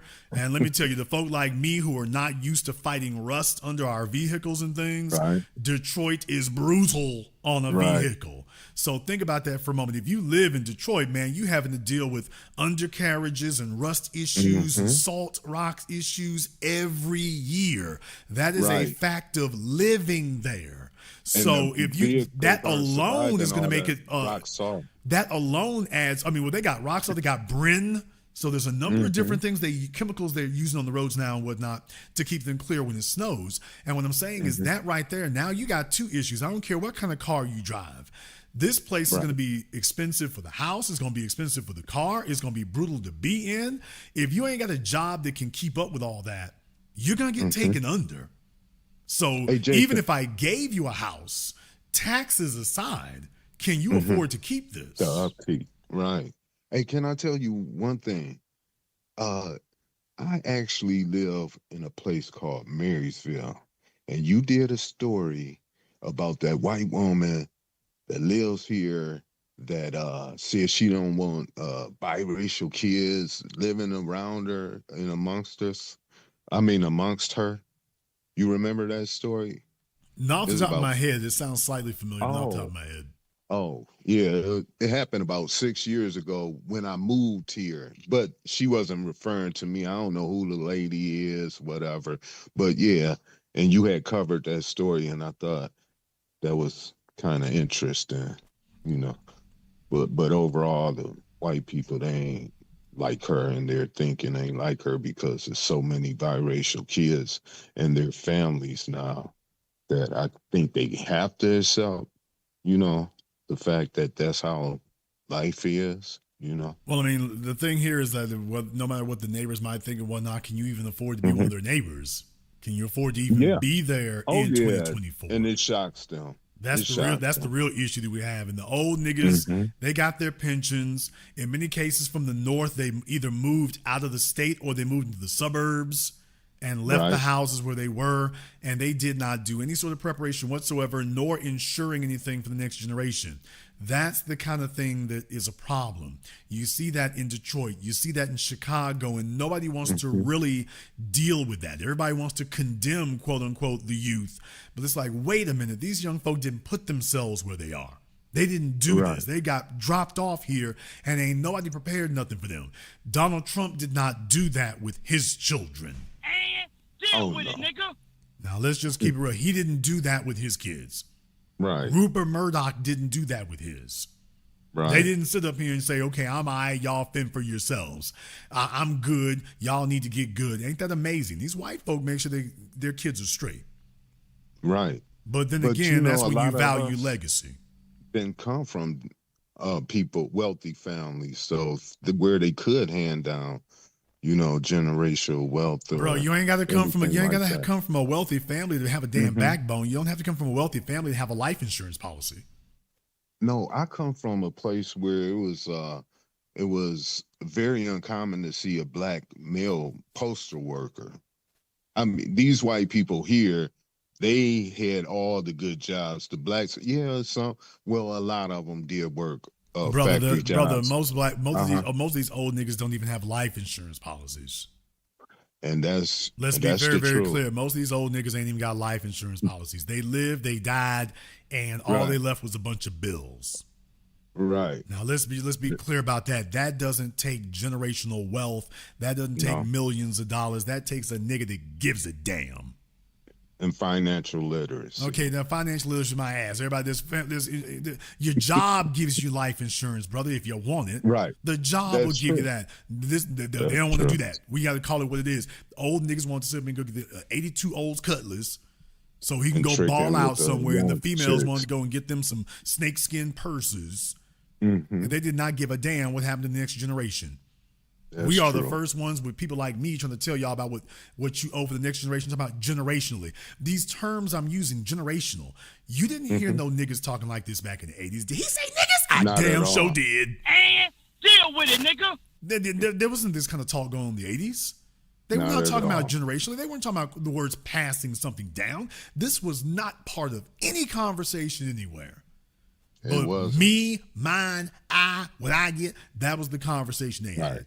Even on by the way, even on the Cosby Show, Bill, Cliff, and Claire were not discussing generational. Get the kids to college and then let them figure it out. Thank you very much for giving us a call tonight. No, we're the first generation that's really had this conversation at all. Period. I want you all to know this. By the way, do you notice you didn't hear these terms anywhere until we came along here? Now it's a common conversation, but this is new. This is new. Let me go ahead and see if I can get Tell It Like It Is up here on Zoom. All right, there you go. Tell It Like It Is. What's on your mind, brother? Hey, yeah. So first of all, I got to say the Democrats as a whole, they are single-handedly, their issues are their own. The reason why they are losing and have been losing is because of them. It's because of all the benign neglect. It's because of all of the constant pandering and they do it disrespectfully too. That's the crazy thing about it. They were very disrespectful about all of the pandering that they did towards the black community. Now they want to blame us and they want to blame the black males and this, and that's fine. I'll take it. Yeah, that's good. I'm glad at least they see us in a serious light now. You know, finally, you know, we're starting to break through as far as our issues being taken seriously, because they've been hearing us the whole time. But every time they speak on anything, they kept pushing, you know, diabetes medicine. They kept pushing insulin. They kept pushing all of these different things that we never talked about. We were specific about what we wanted, and they chose to deny it and to ignore it. And so now it's like, okay, well, hey, you know, what are you going to do? I mean, what are we to do? I mean, our backs are against the wall constantly messing with these people. And so it's just like Ice Cube said when he came out with the contract for Black Americans. When he first came out with that contract, he told them, he said, hey, listen, he told Black America then, stop playing with these people and they'll stop playing with you. But then again, see, what happened was very, very significant and it had to happen that way. See, when we voted for, well, not we, because I didn't, but when blacks voted for Biden the first time, that's what happens when they got scared to the polls. But at the same time, they showed what a unified movement can do. Now you're seeing it to a completely different extreme. Black folks who was unified was like, okay, we fell for this before. We ain't gonna fall for it again. Now we finna tank your campaign. Well, I mean, look, here's what the real difference is. The real difference is up until now, nobody was willing to be the unpopular person in the room. See, this need for affirmation and acknowledgement and approval, that's what the old niggas chased for decades. We come along, we don't give a damn if you don't like us. We don't give a damn if we ain't popular. We don't give a damn if we're not the most popular person in the room. I don't give a damn if I'm not on your Christmas list. I don't give a damn if you're hating. I don't give a damn if you're making diss videos. I'm not here to be popular. We're not here to be their friends. We're not here to be anybody's friends. We're like, okay, damn that. I'll be unpopular. Nigga, where my money? I'll be unpopular. Right. Where my tangibles? I'll be unpopular. Damn being popular and broke, popular and exploited, popular and abused. That's where we've been, is popular and abused. We're like, you know what? Yeah, damn that abuse stuff right there. Damn popular. Let me get what I'm supposed to get. And you can hate me. Let's go ahead and just do that. You can go ahead and hate me and give me what I'm supposed to get. They weren't willing to do that before now. This is a conversation that didn't come up. Now this is what's shocking them. The whole thing was everybody figured that there was no way that we were willing to be the unpopular kids in the class. That's what they were thinking. It's supposed to be they're gonna be upset, but you know they at the last minute they're gonna get back in line. It's like, yeah, damn this. Let's make some hard feelings. Y'all gonna be mad? Oh, you're gonna be big mad in a minute. We're gonna make some hard feelings. You really gonna do that? We really gonna do that. What about unity? If unity means being broke and destitute, damn unity. Damn unity. If your definition of unity is us out here struggling, damn unity. To hell with unity. These are words they never heard before. This is all brand new. They're like, y'all just kidding. Do we look like we kidding now? Right. So believe me, this has been a shock to the system. And already you can see the signs from what Reverend Al said. Already you can see that they're starting to curve in the direction I said, which is they're going to treat it like we just venting. This is just a temporary thing. We got to really deal with this in the community. Dude, ain't no dealing with it. Reverend Al, ain't no, quote, dealing with it. We're not looking to you for direction or looking for you to, quote, correct us, dude. We correcting you. We don't need you to come and give us no sermon. You ain't going to correct us, bruh. We're here to set you straight. That's what's going on. This is the new program. We're setting you straight. There is no correcting us. We already know what correct is. Nobody was willing to do this before. That's the only real difference. I'll let you have the last word.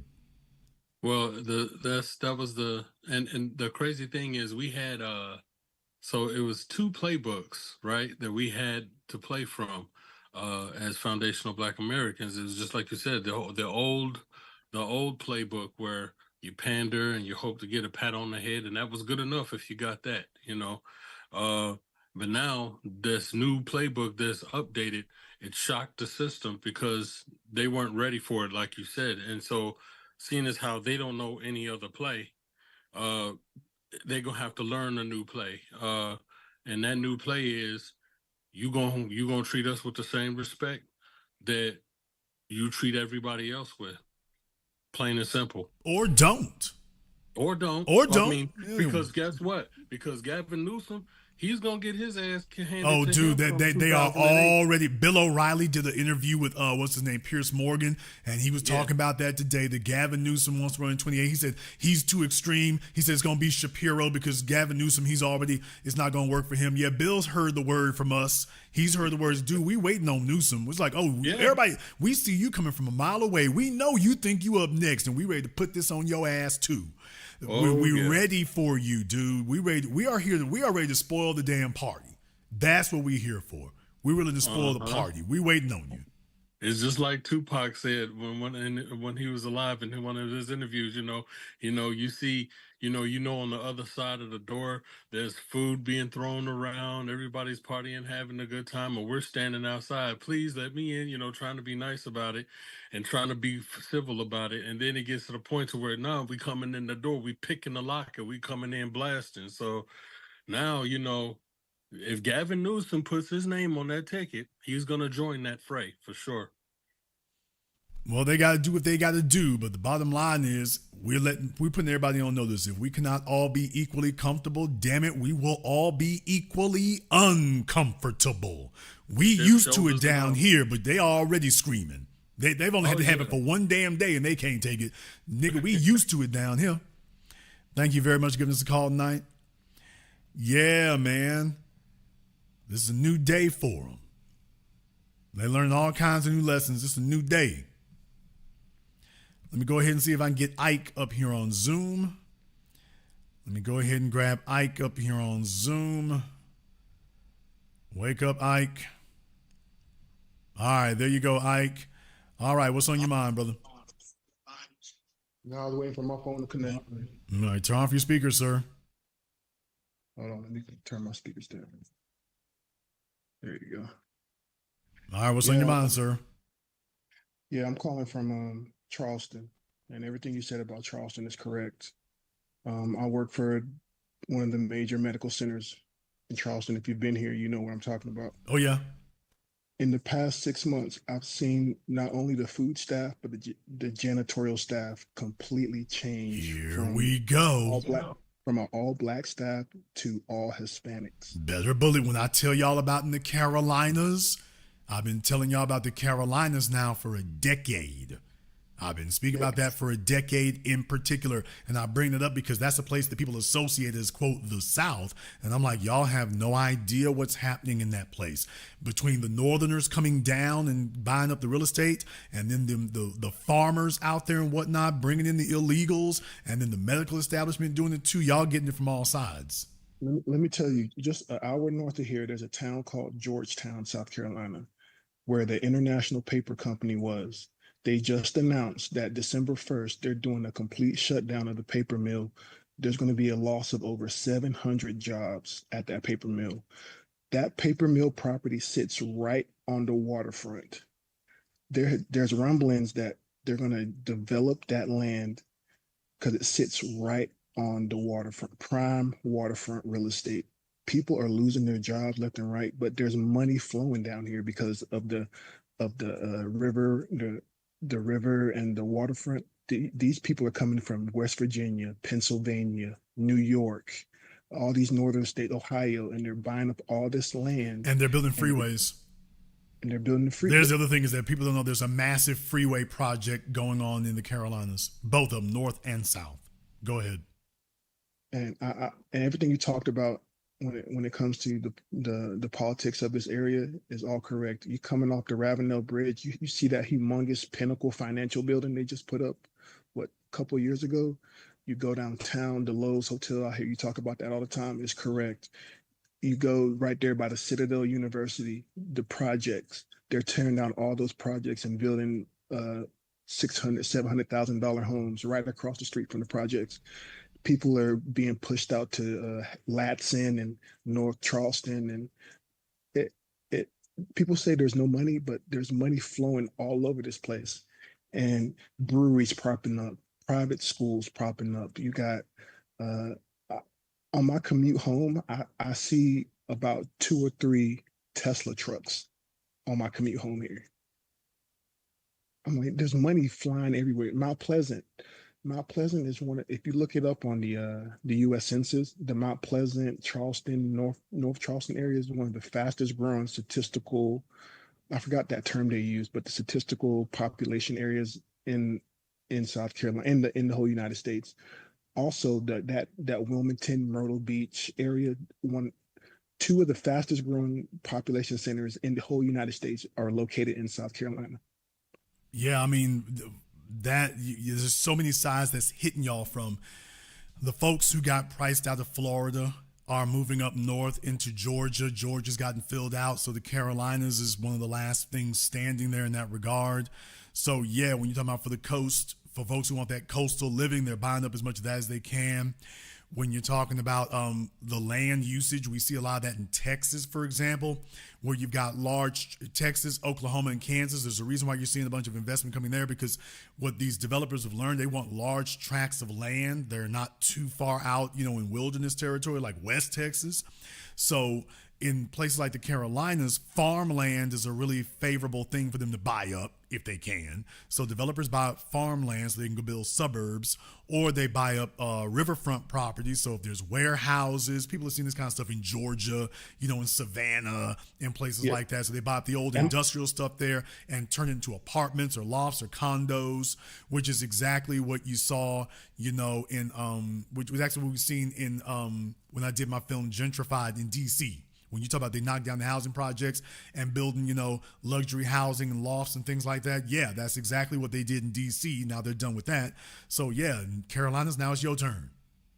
Yeah, and I also wanted to ask you, just to pivot a little bit, now that this momentum from this election and everything, how do you think we get this momentum going where we put these politicians and these councilmen and these senators on notice about reparations? Because what we need to start doing is putting them on the record. And if they're not standing for reparations, we need to go ahead and get them up out of there. Well, we've been doing it. I mean, that's the whole thing. Like, understand, last night showed you that is the proof we moving in the right direction. We're rolling like a freight train. The real thing is no one is questioning that we got the train moving.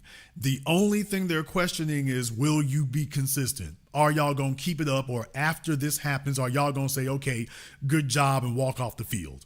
That's what everybody's questioning right now. But brother, it's already moving. It's already going. There isn't anybody in politics at any level you think about right now that we're not asking about a black agenda. You can call it reparations. You can call it empowerment. You can call it whatever you want to. No, people are no longer bashful about specifically saying, hey, what are you going to do specifically for us? That's a conversation that's happening with anybody wanting to get into politics right now. That's going on for everybody. But what advice do you have for the people out there just to keep this train rolling so we don't lose momentum going into the midterms and stuff like that? Because I can just see it I don't see it dwindling, but I can just see us losing a little bit of steam if we don't keep the pressure on their necks about reparations. Keep coming here, keep being engaged in the new black media, keep talking to each other. Don't sit up here and start watching Love and Hip Hop and all that garbage. Stay focused. Well, Jason, what's my advice? You're gonna make a choice. You're gonna have to make a choice. So all the stuff that usually distract you, that goes by the wayside. White supremacy is their religion. Black empowerment needs to be ours. Just that simple. White supremacy is their religion. Got it. Y'all hold on to that. Black empowerment ours. And we just keep doing it. Because remember, this is not the culmination of 2 years of work. This is the culmination of 2 decades. And we've been consistent. They thought after Trayvon Martin, we were all going to turn up in the streets and then go back home again. It's over a decade later, and we still at it. Please understand, we've already dwarfed the civil rights movement of the 60s. We've already outdone that because we've been out here longer and we already been consistent. Brother, this is the new normal. This is not abnormal. This is the new normal. And it's only getting louder. Yeah, you're right. And you got a lot of B1 support here in the Carolinas. Hopefully you'll bring the 8 a.m. screening down to Charleston. There's a lot of support here for you, my brother, and I'll land my plane there. Thank you very much for giving us a call tonight. We appreciate that. Yeah, y'all, like I say, I'm not saying we home free. What I'm saying, though, is that what we did to get this far, that's what we're going to keep doing. We already got momentum. The real thing is, can you keep the consistency? We've been doing it for a decade. We ain't got nothing better to do. We don't have anything else going on, and we have nothing better to do. We gonna be here. This is not a fluke, and this is not an election year stunt. This is the new normal. Let me go ahead and see if I can get Sucker Free up here on Zoom. Okay, Sucker Free is in the basement. All right, Sucker Free, what's on your mind? I'm waiting for him to connect his audio there. Sucker Free is waiting to get his audio going. All right, Sucker Free, what's on your mind? Sucker Free is waiting to get his audio. Turn off your speakers for me. All right, Sucker Free, what's on your mind? All right, folks, this newfangled technology. Turn off the speakers for me. All right, dude, you are killing our momentum.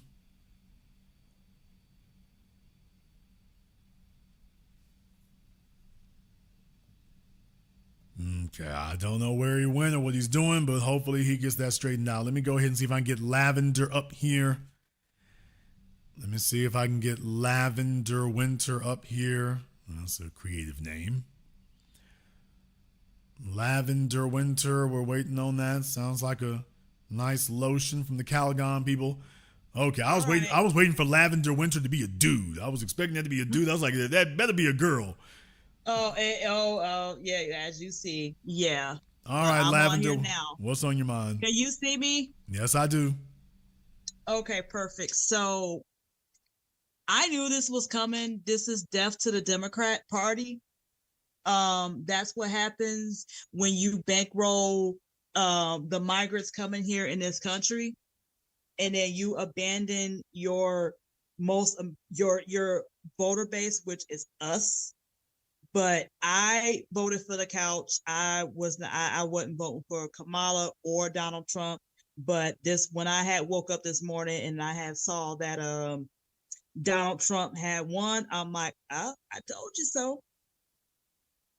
I mean, look, the way it used to be was with white folk tell you this is what you got to do, and then the old niggas would fall in line, and then you supposed to sit up here and be like, they ain't gonna be happy. Okay, yeah, that's our point now. Is they're not gonna be happy. You know why? Because we've been damn unhappy for a while. So now everybody gets to be unhappy.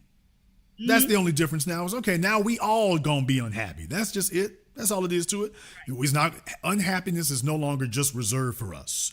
Now everybody gets a taste of it. And I'm just like, you know what? And I'm cool with that. I'm cool with everybody being unhappy. Now, here's the real thing about Donald Trump. It's one thing if that was a result of apathy.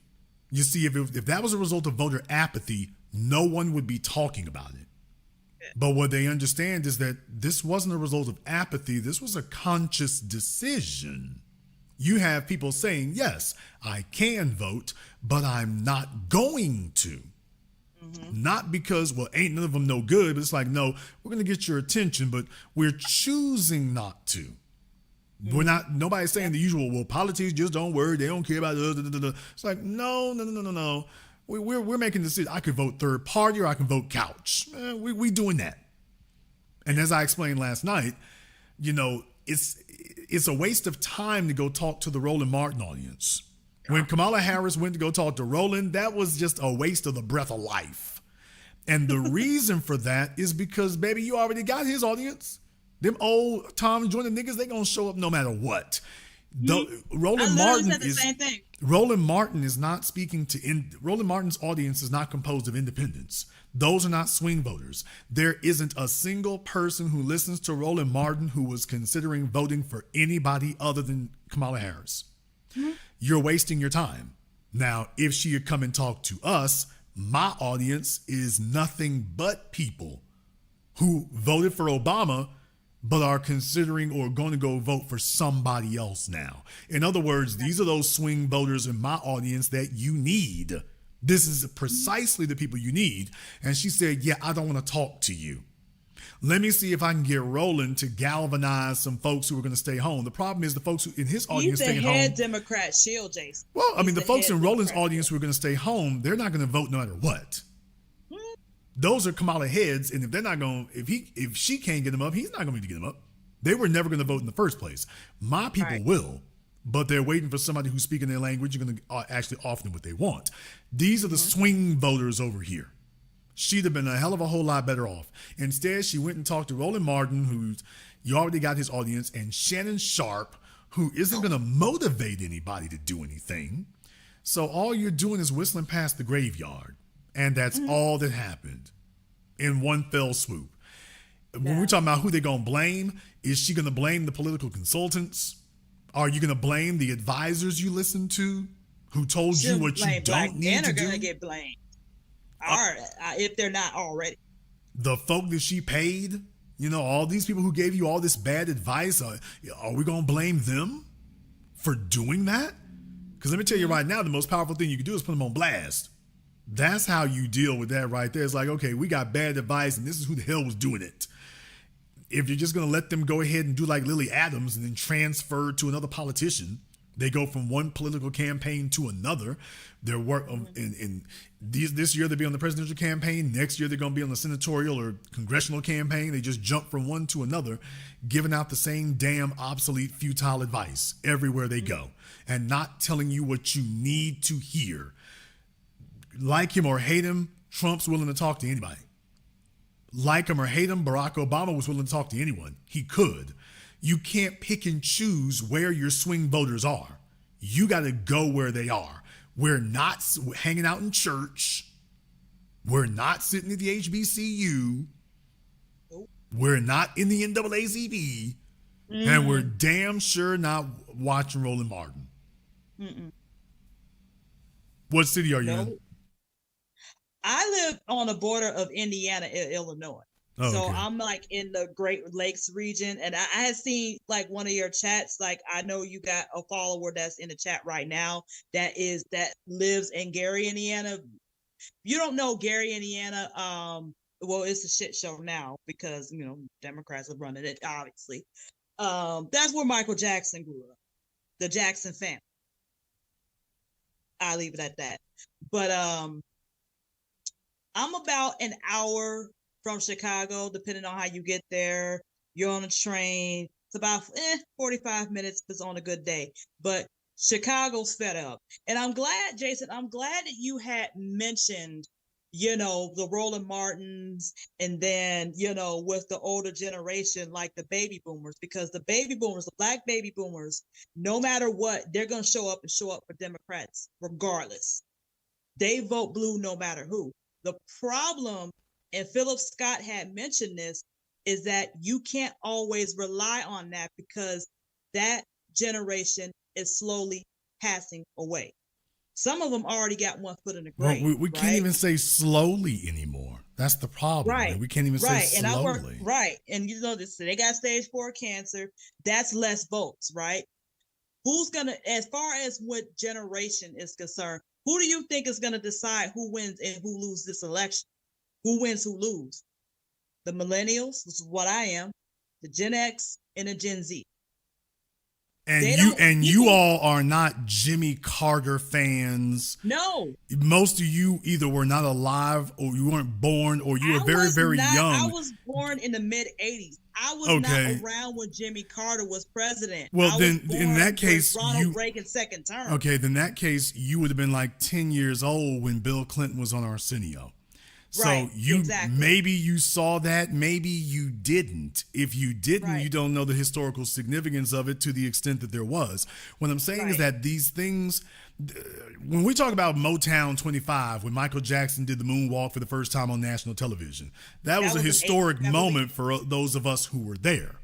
But for everybody, that was 83, right? It was around 82, 83. But here's the real thing. Okay. That the point is that for everybody who came after that, you never saw it. And what I'm saying is that isn't a historical mile marker for you, because you don't have context to what came before or what came after. You just you never knew a time that happened. You didn't see it live when it occurred. If you did see it, you saw it on YouTube or something, but you didn't see it live when it occurred.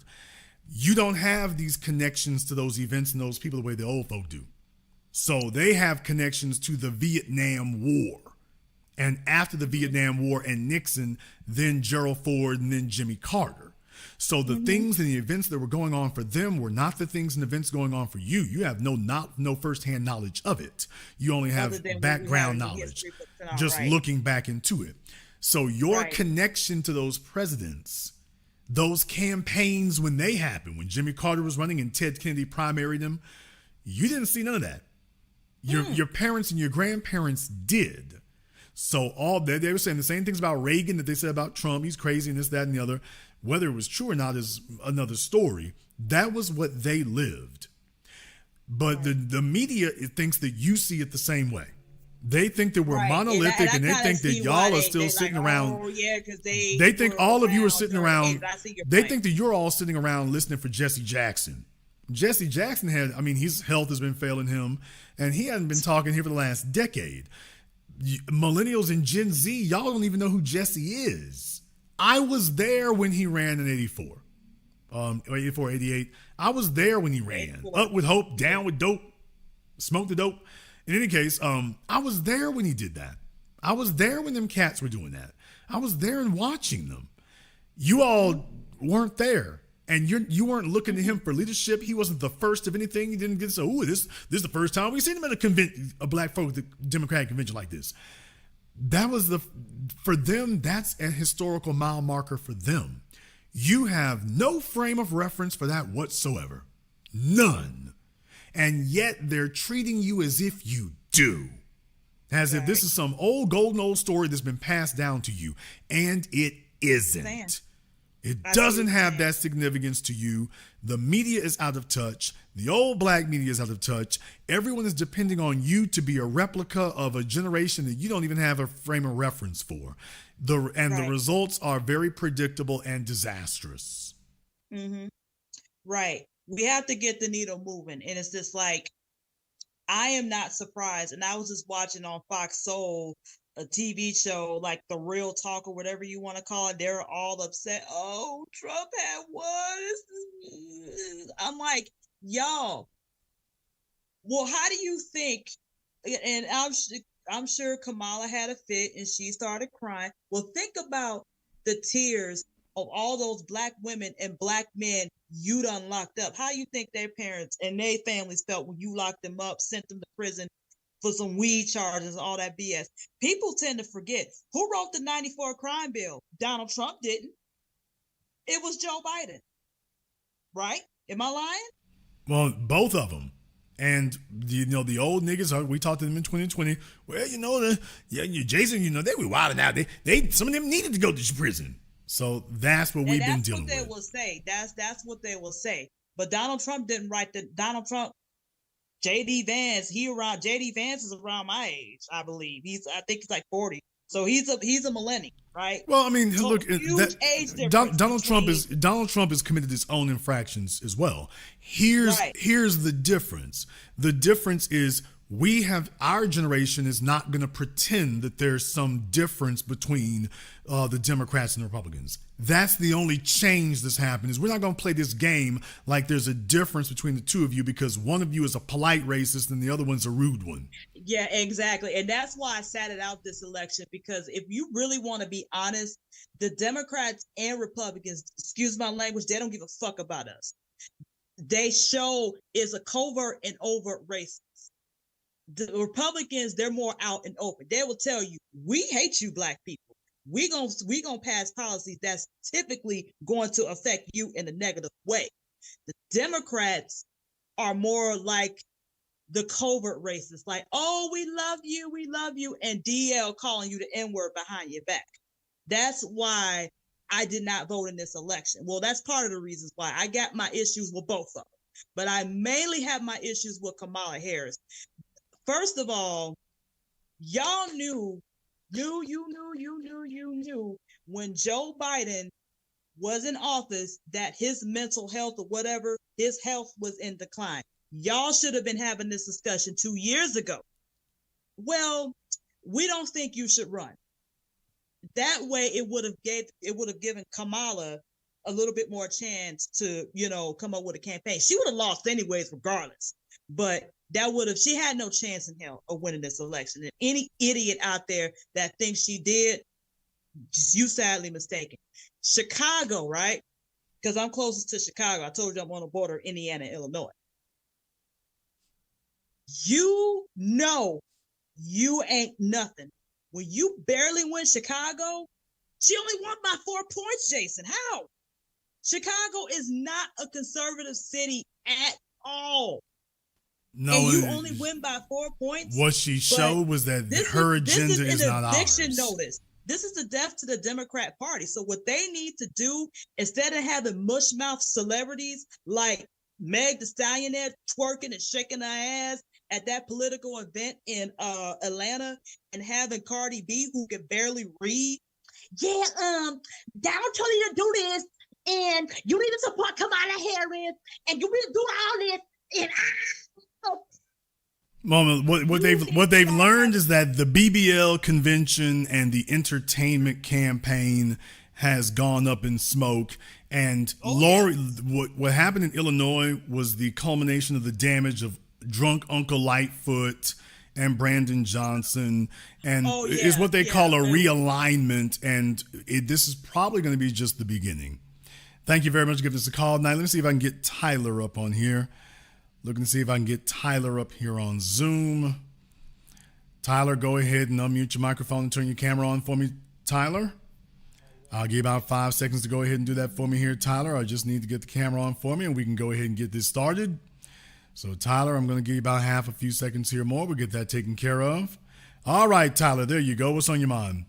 All right, so, Jason, I just want to give you a shout out for the work that the B1 media has been putting in. We made some great progress today. I went to work today and my boss was crying. I had coworkers that were crying. I'm in Cali, you already know, and Kamala lost. I think that we as Black people made so much progress today, and I think we really escaped a really, hold on, hey, young lady, close the door, please. Thank you. So if they would have got Obama and they would have got Kamala through, I think they would have turned their back on Black empowerment or any type of Black remediation, reparation. I think that would have been flushed down the drain. I think by not allowing them to sneak in a quote unquote Black woman within a couple years of a black man, quote unquote, again, we saved ourselves and now we get to advocate. So I'm just proud of us. Well, you make a very good point there, because what this does, I mean, I explained this to everybody now for the last year in general, but the last few months in specific, that if Kamala Harris wins, which would be, of all the outcomes, that would be the least desirable. The Democrats would then say, we don't have to do anything here. They voted for us anyway, so we don't have to do anything. And so now she has a mandate to ignore you because she got elected ignoring you. So that would be the worst of all outcomes, technically speaking. And really, it would basically put us on ice for 4 years. We would be frozen out for 4 years. The situation you have now, they've done lost control of the Senate, and I think the House and the presidency. You're talking about a whole damn sweep. So with that being the case, and with us standing 10 toes down on, yeah, we did it, we sure did, and we gonna stand on it. With that being the case, you got to deal with us from here now. What do you do when we tell you, yeah, we did that and we ain't apologizing? Now what do you do? Reverend Al's not shaming us. Ain't nobody sitting around talking about, ooh, you know, Reverend Al didn't like that right there. You need to deal with us. Nigga, deal with me how? What you gonna do? Well, what exactly are you planning on doing? Because I'm standing on it. I'm not sitting up. Nobody is scared to tell Joy Reid, shut the hell up, and that we're not rocking with what you're talking about. Nobody's scared to say that. Nobody is. You're going to check us how? We need to deal with this. Deal with it. How are you going to check us? Exactly how you going to do that? They didn't get the memo. They got it now. And what they're doing is blowing smoke. There's the other problem. Let me go ahead and tell you what's going to happen next. I'm glad you said that. Now I get to tell you all what's going to happen next. Here's the problem. Reverend Al, you can't sit up here and start writing checks your ass can't cash. You can't tell us that you're going to do something that we know you can't do. Now you're just setting up another failure. Your damn Black Men Summit was a damn dud. Do you think doing that for another year is going to get you better returns? Do you think you're going to get a better response from us if you keep nagging us with this beta male stuff for another year? You think that's going to help you? You think we're waiting on another BET beta nigga summit? Not at all. So if you double down on that, this is just going to be you showing that you're setting yourself up for another loss. And not in 2028. You're setting yourself up for a loss in 2025. This is a dog that's not going to hunt. So he can say that. They can say that. If you start this conversation, it's not going to help you if you just go and go get all the betas that D.L. Hughley talked to. The only way this is going to help if you come over here and you come talk to us. That's the only way that's going to work. Period. Absolutely. And the older generation, my grandmother, not speaking to me right now, because I let the whole family know unabashedly that I'm not supporting Kamala Harris.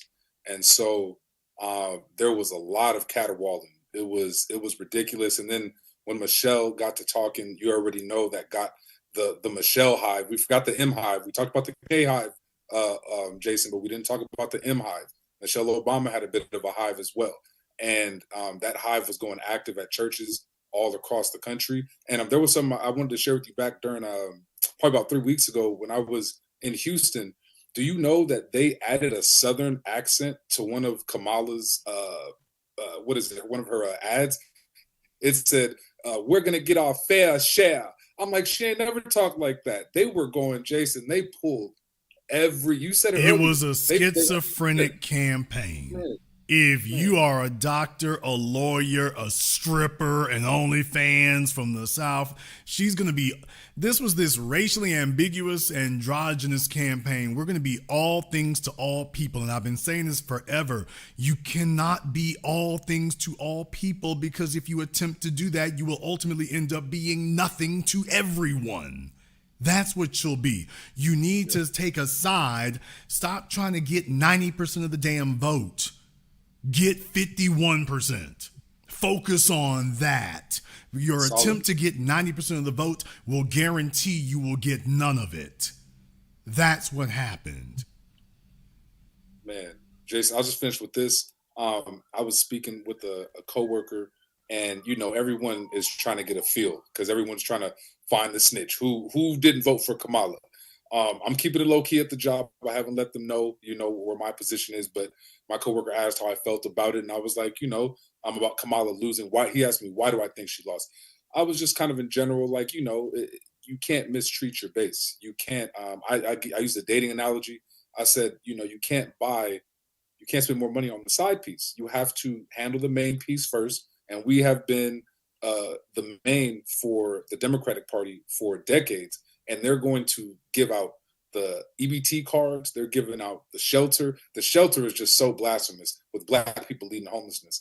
When she went on Charlemagne, she had contempt for us. When she went, because I was watching a lot of these interviews, she made a face when that brother got on her. She said the same thing in every interview.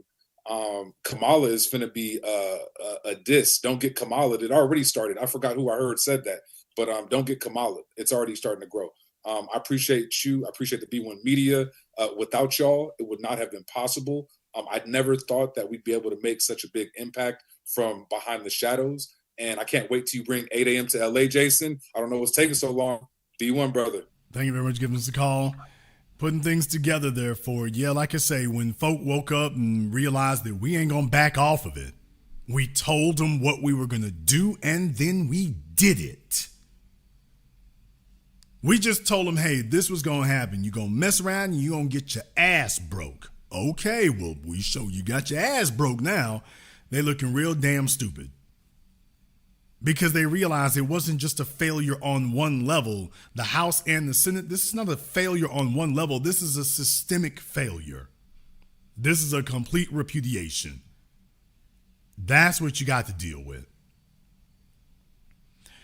Okay, let me see if I can get OGK Network up here on Zoom. OGK, go ahead and turn your camera on for me here, and we can go ahead and get this started. Let me go ahead and get OGK up. All right, OGK, what's on your mind? Yeah, I agree with you on most points, Jason. Only thing I don't agree with you on is of her running again. The Democrats don't have no choice. She's going to run again in 2020. No, it's not. They don't got anything else. Yes, what else they do. They have? They have Josh. Number one, they have Josh Shapiro. Number two, they have Gavin Newsom. Those two are already jockeying for position now. No, they don't got the clamor for Shapiro is going to get even louder because remember, the Democrats are upset now because she chose Tim Walz over Josh Shapiro. If she had won Pennsylvania, she would have won the election. Well, she would have been a lot closer to winning the election if she had won Pennsylvania. By not getting Shapiro, she left Pennsylvania in play. And I told y'all, she's not going to get Pennsylvania at all. And that's exactly what happened. So Josh Shapiro is a very popular governor in Pennsylvania. And they didn't choose him, not because he's Jewish. That's not the reason they didn't choose him. They didn't choose him because he's really like a little white Obama. That's really what Josh Shapiro is like. He is articulate. He is charismatic. He knows how to play to an audience. He picks the right issues. So this guy is a very good politician. And comparing him to her, if those two had been on stage together, everybody would have been asking the same question. Why is she running for president? Why aren't they making him the presidential candidate? I'll be honest with you. Josh Shapiro is not too different from our Governor Murphy here in New Jersey, if you really want to be honest. He's younger. He dresses better. He's more photogenic. He's more conversational. He's light years different from old decrepit Murphy, dude.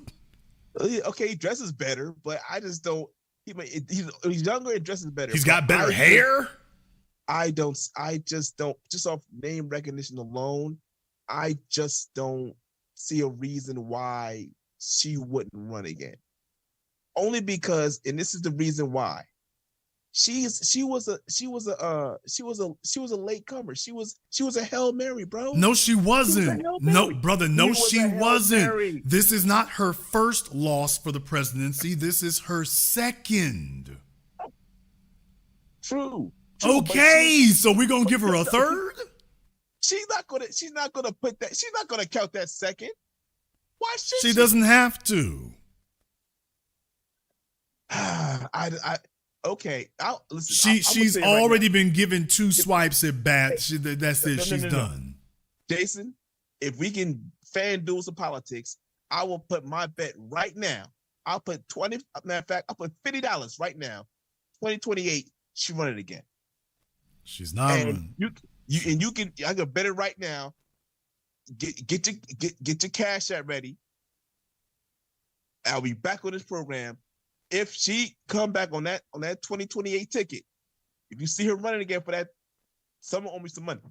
Okay, I myself can't do that, but I need somebody in the chat room who gonna cover this bet for me. So OGK Network said he gonna do that. Make it an even 100. Okay, I'll make it even. Okay, OGK said he gonna make it even 100. I want to know who gonna cover this $100 for me. I can't do it myself, but who gonna cover this $100 for me? Because OGK say that she gonna run again in 2028. I got the money.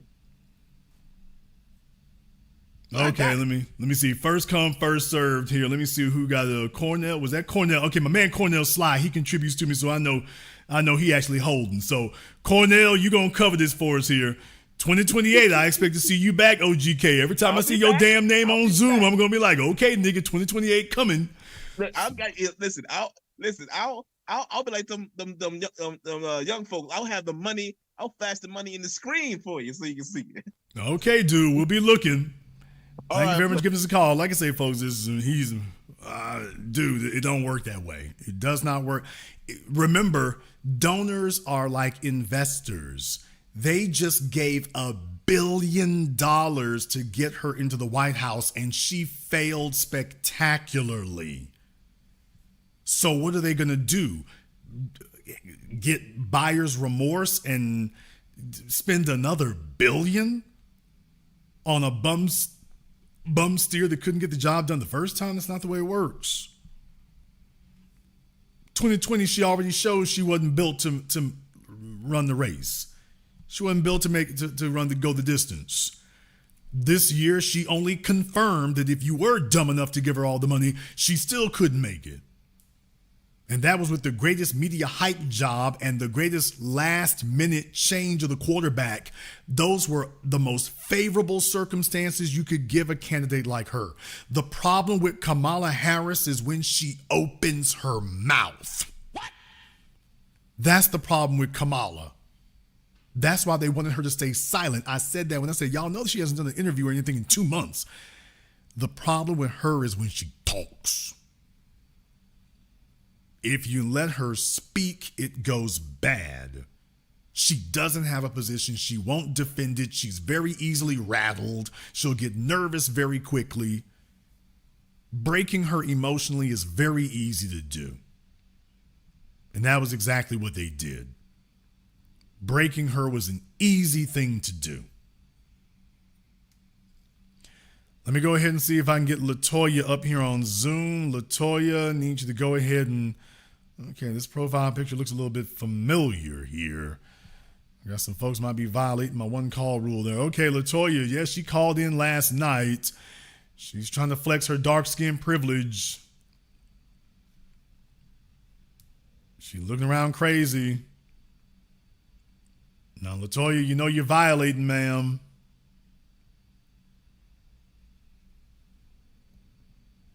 Okay, LaToya's just looking at the camera all silly. Okay. LaToya called in last night, and apparently she is confounded by her phone, so we'll have to catch her another time. Remember, folks, there are one call per week, please, because we got folks who want to get in on it. A lot of lessons being learned here tonight. A lot of hand-wringing going to be going on. Whole bunch of folks sitting up here angry as hell. Your Twitters have gotten real quiet, y'all. While they was real noisy on Twitter before now they got real quiet. All them folk who were talking, a whole bunch of people posted a whole bunch of crap that's going to age terribly. It's aging awfully. All the folks who were talking trash, just overnight, they've gotten quiet. Overnight. What does that say about the HBCUs? It says the same thing as always. They're politically, they are as skilled as they are academically. Damn! Yeah, they're about as effective politically as they are academically. Okay, Silks BB B Slotten needs to give me a call. Silks, I want to find out what we are emotional about here. So I need you to go ahead and give me a call here. Go ahead and give me a call. I want us to go ahead and explain that, so I'm going to give you 2 minutes here. Go ahead and hit the Zoom link at the top of the chat. Jim Bango, that don't matter. Not all of us. First of all, we're not sure about you, but I mean, even if it's not you, it's everybody else. So that doesn't matter. That's like being in a wrecking yard. Ooh, there's one car that runs. Okay, everything else is junk. Not all of them. Everything else is junk. This is a junkyard. Ratchet activist, you're only halfway correct about that. Remember, I'm the guy who said this from the very beginning, that I always felt like they were trying to scuttle Joe Biden's campaign. I said that from the very start. And for me, the signal was Jerome Powell. When you have the chairman of the Fed raising interest rates in the middle of record inflation, knowing that this is going to be an outrageously unpopular thing that's going to spike prices and make the economy very unfavorable just in time for the election, that's when I knew that was a problem. I knew that was a problem right then. Right then. And I said, are they trying to keep Biden from being elected? And as I saw it forming, I was like, it sure does look like they don't want him to get reelected. And then Nancy Pelosi comes out later, and Joe Biden admitted that he was supposed to only run for one term. But then I saw how bad the situation was, and I said, I got to stick around to do. Okay. And that's when the Democrats are like, okay, he's trying to change the damn deal. He's trying to change the deal. We ain't going to have it. We're not going to have it. But once Kamala was in place, that was it. They were trying their damnedest. Dude, they brought out all the big guns. They spent all of their social and political and economic and entertainment capital. Do you realize how many public figures watch their images get irreparably damaged in the last 30 days? Beyonce's image has been irreparably damaged as a result of her going out there and advocating for a loser candidate. Kelly Rowland right alongside her. Cardi B, Meg Thee Stallion, Thought Hop just went up in flames in 1 week. And deal with it, nigga. Only thing you was missing was Sexy Red. I think she was out there somewhere. Yeah, all this Taylor Swift, all these people who's supposed to be getting on tour so they can go get their damn money right. With Taylor Swift having concerts that were getting canceled, all these folk who's supposed to be worrying about their tours not selling no tickets, they taking out time to go show up for Kamala Harris and talk about abortion. And then nag men as if men need to understand the big issue this election season is abortion. Okay, not child support, not paternity fraud, abortion. If you don't sit your BBL having ass down. So please understand, they spent their capital. Folks, they bet the farm on this. Well, Jason, she was a last minute candidate. Dude, I was here broadcasting. I know all that. What I'm saying is that when it was time to go, they gave it everything they had. They understood that even if they wanted to swipe the Biden administration off the map and start over, that was no longer an option. But they did everything. They brought out Oprah. They brought out Samuel L. Jackson. They brought out Mark Ruffalo. They brought out Tom Hanks. They brought out Harrison Ford. They brought out all your favorite rappers, athletes. Dude, they threw everything at this. Folks who had never spoken up politically before, they threw everything into this. They dumped it all. So even if that was not their original intention, their original desire, we can't argue with what they did. They threw everything at it. Yeah, Eminem, Magic Johnson, they threw it all. Anything and everything you could name. They were desperate to get Team Light Skin over the line. They did it all. Yeah, Usher, who said that he doesn't get involved in politics. And then next thing you know, I'm bagging Kamala. I'm basically, he's so glad this turned out like this. He can take his ass back to Vegas, finish that whack-ass residency. But in any case, they did everything, y'all. They did everything. They cashed out all their chips. They did it all.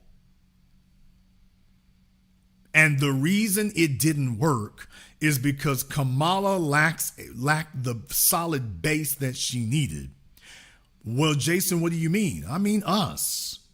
All of you who are listening to my program right now, and we're much bigger today than we were back in 2008 and 2012. We're far bigger then, but we were all Obama voters, myself included. We were all Obama voters, myself included. I voted for Obama back in 2008. What they didn't count on was that we're not the civil rights generation and we're not voting blue no matter who.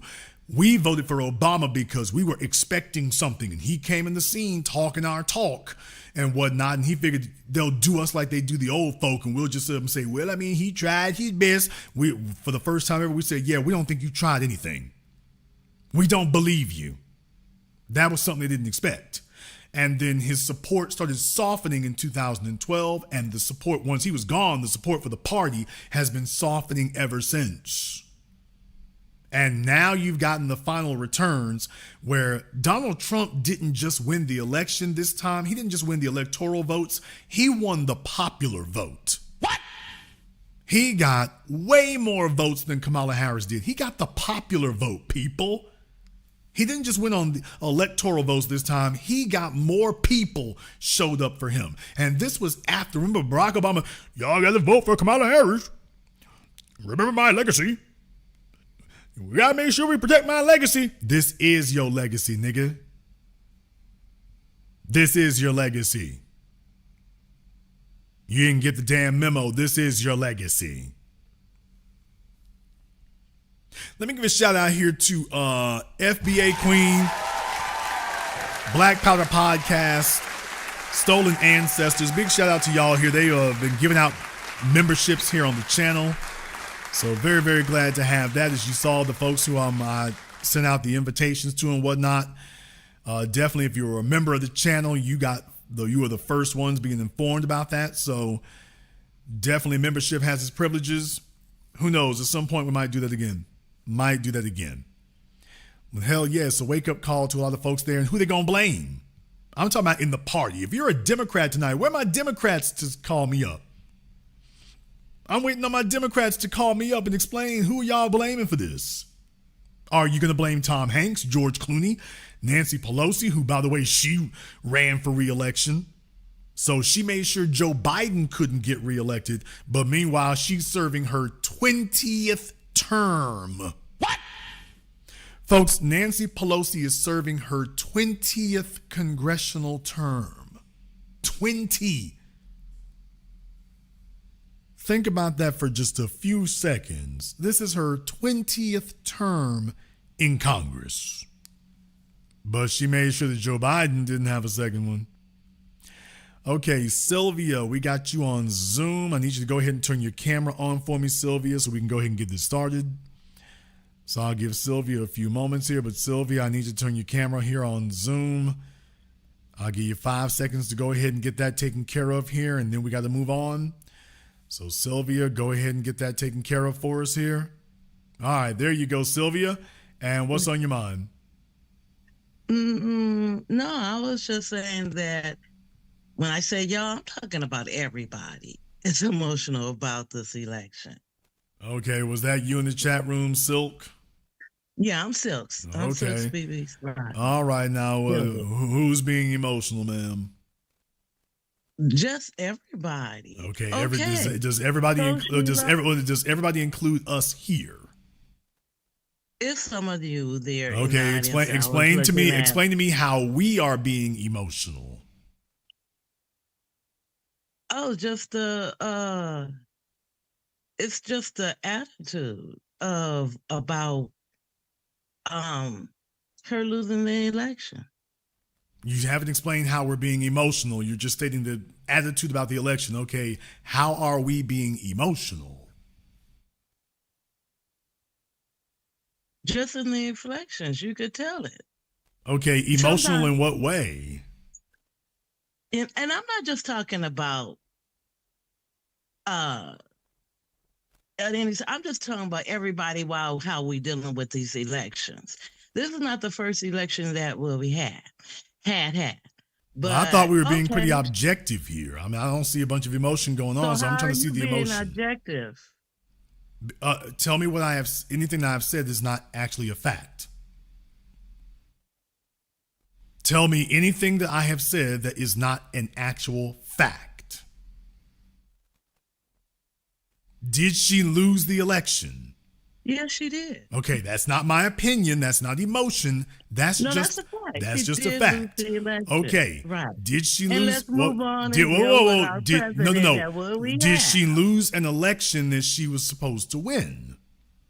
Yes. Oh, I have no idea. Okay, well we certainly yes we do. To win. Because as soon as Biden dropped out, she was the most popular politician in America. That's why we know.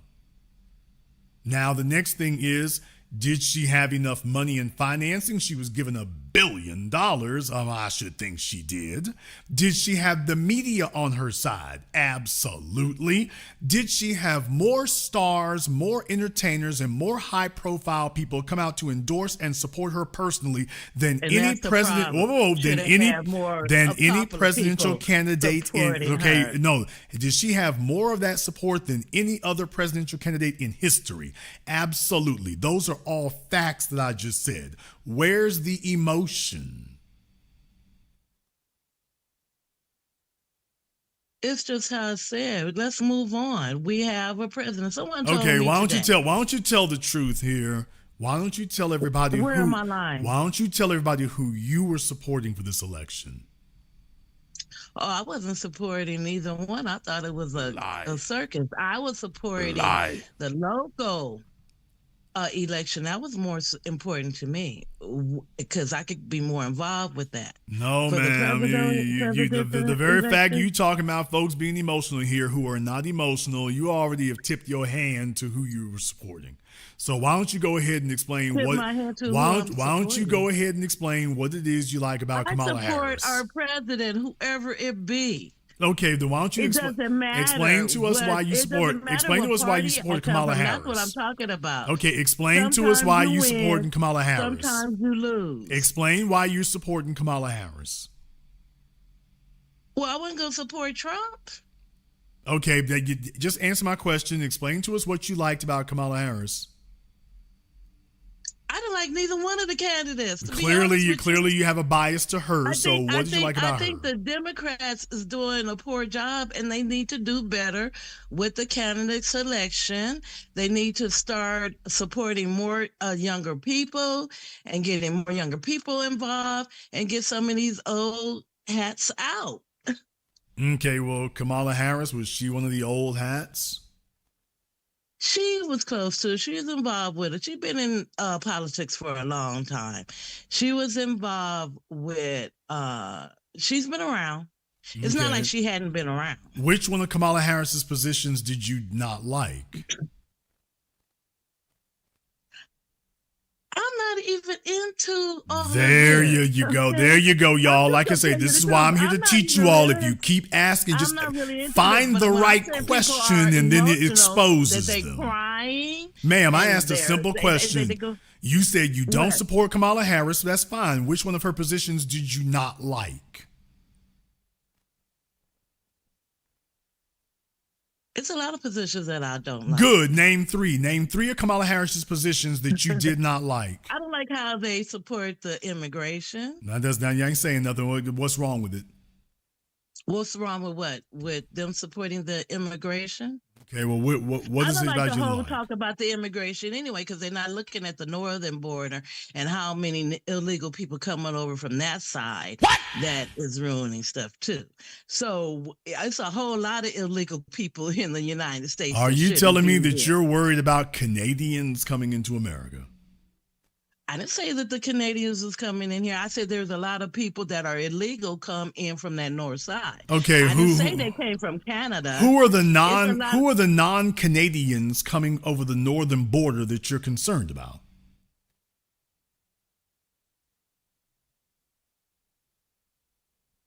All of the poor people of other countries that's trying to come here to get rich like everybody else. Ma'am, 90% of the people who come to this country here illegally come over through Mexico. It's only a small number that crosses over from Canada. No, they cross over. I had came across them. They cross over. Ma'am, the number from Canada is negligible. So this isn't just stretching. This is just fabrication. The number from Canada is negligible. What else do you have? What else besides immigration do you have an issue with Kamala Harris?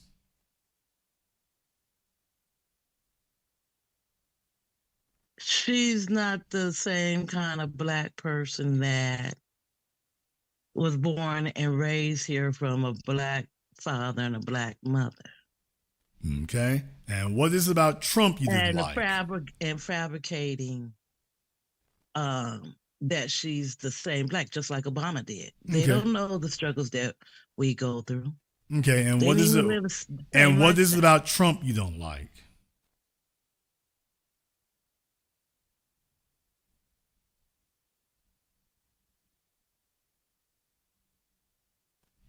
What is it about Trump you don't like? I don't like the fact that he's a criminal and he knows it.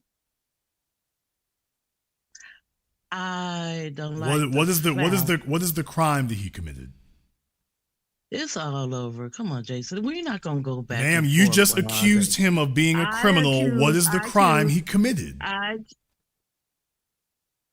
He committed a crime. What crime is it, ma'am? You're the one who said he committed a crime. Then it's on you. Please name the crime that he committed. This is why I say you're emotional. Ma'am, you're the one making up stuff here. What was the crime he committed? I'm not making anything up. So you're claiming he committed a crime, but you can't tell us what it was. He has no respect for himself. He has no respect for other people. Now that's an emotional statement. That's an emotional statement. Everything you just said is an opinion. I was emotional, but y'all are emotional too. People. But I'm not emotional. I'm not emotional. I'm asking for facts, and I'm asking for facts, and you can't give me any facts. You're just making stuff up off the top of your head. You're the emotional one. I'm saying stay factual and stay objective. Well, I didn't say I wasn't emotional, but I said that you guys are emotional. But we're not, because all I'm saying is facts. Now I'm telling you, tell me the crime that he committed. You're being emotional. I'm being factual. I'm saying you can't tell me about this alleged crime. What is the crime you claim he committed? There you go. Jason, come on. We can read about it. I'm not here to say this. I just made a comment and you wanted me to come here because I said that y'all are emotional. And I wanted to make a point. Y'all, I'm talking about everybody. This is not a first election in the United States of America that people have lost. Somebody got smart with me today and said, your president in his office. I said, yes, he is my president because I am an American citizen. People lose, people win. Let's move on. The Kamala Harris folk, though, the Kamala Harris folk are now saying, "Can't we just move on? Can we forget about you? Y'all stop gloating. Y'all need to quit gloating over there." I'm not a Kamala Harris person like that, and I wish you stopped saying like that. When you go to vote, that's why it's private, and you in these private booths and don't nobody know. You vote for whatever issue you want to vote for. You don't have to vote for the president if you don't want to vote for the president candidates.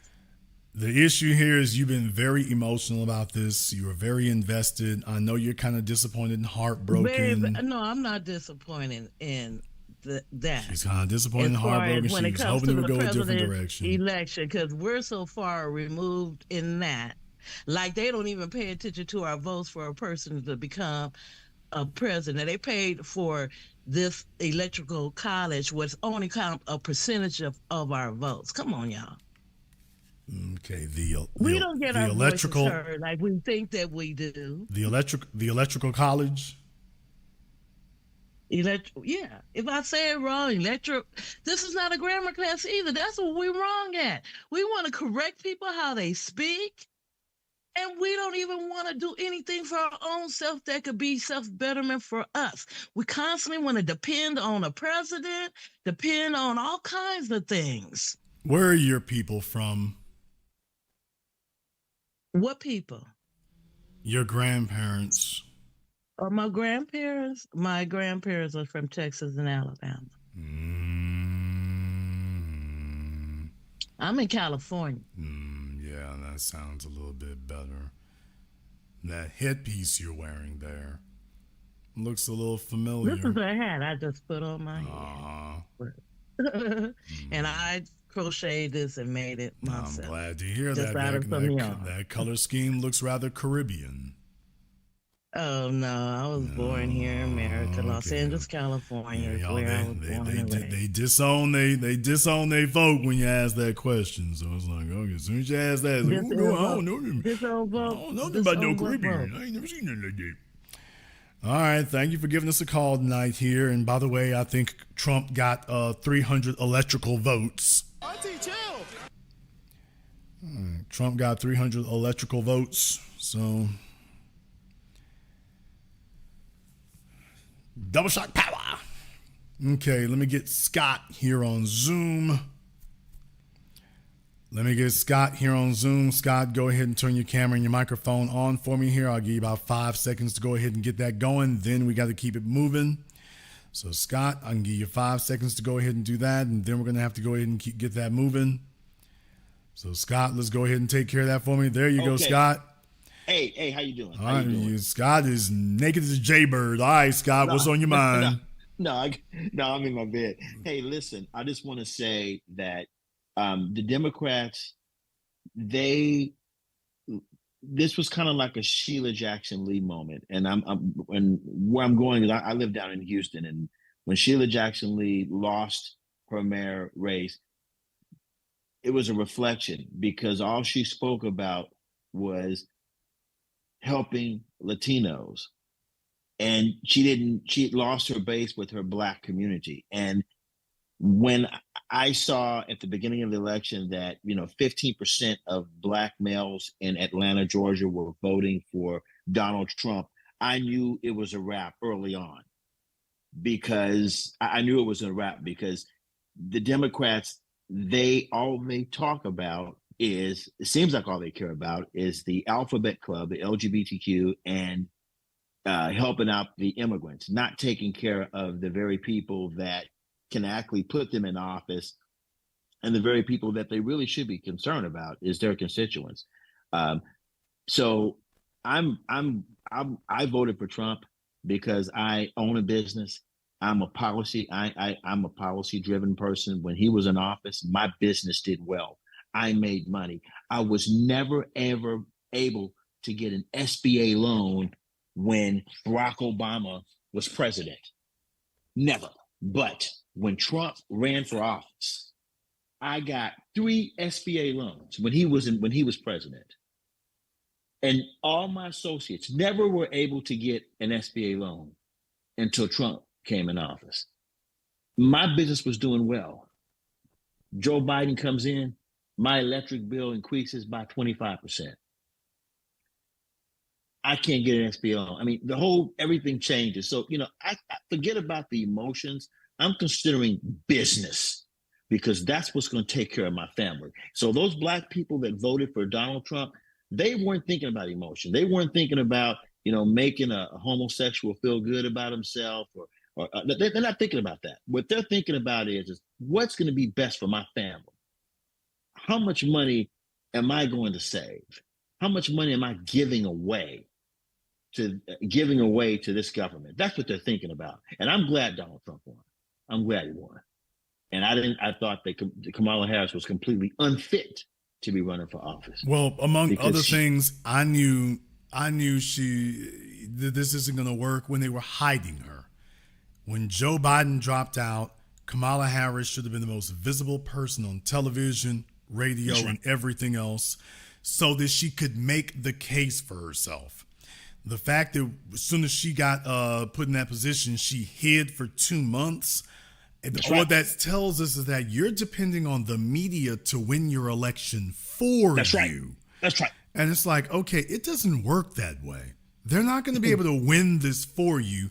That's the sign of a fundamentally flawed candidate. When you're expecting that you're not going to win it yourself, the media is going to win it for you. Celebrities are going to win it for you. That's a fundamentally flawed candidate who can't do anything but lose. That's right. And I'll say this, abortion is not the only thing. Making marijuana legal in America is not the primary focus of what African Americans want in America. That doesn't help African Americans. Instead, we're going to legalize marijuana. That doesn't help blacks. And that's what she said. That was an insult when she said that. That was an insult when she said, I'm going to give all African American men $25,000 forgivable loans. $25,000 can't do nothing for me. That's not going to help my business. It's not real money. That's not going to help my business. Don't give me quarters, pennies, and nickels. While you giving these other folk millions. You millions of dollars. You're gonna give me $25,000? You can't run a business with $25,000. You can't even start a business with $25,000. You can't buy a new car for your business for $25,000. You cannot. So when I see these black men, and look, I respect a person's own personal decision of who they want to vote for. But when I see black people saying, hey, I'm going to vote for her just because she was black, let me say this to you. Barack Obama played that game. I voted for Barack Obama because he was black. I voted for him not because of any kind of policy. I voted because he was black. And you know what? Barack Obama is worth over $600 million right now. $600 million. He was worth $200,000 before he was elected president. It's $600 million. You think Barack Obama gives a hoot about those black people that stood in line for hours and days to help him? Hell no. Barack Obama wouldn't sit at the table with me. He will go sit with those wealthy white folks that he lives with up in Martha's Vineyard and Hawaii and all those people he has connections with, but he could care less about us. So what Barack Obama was telling black men to do is you need to accept this woman. You need to vote for this woman because this woman's going to make me even richer.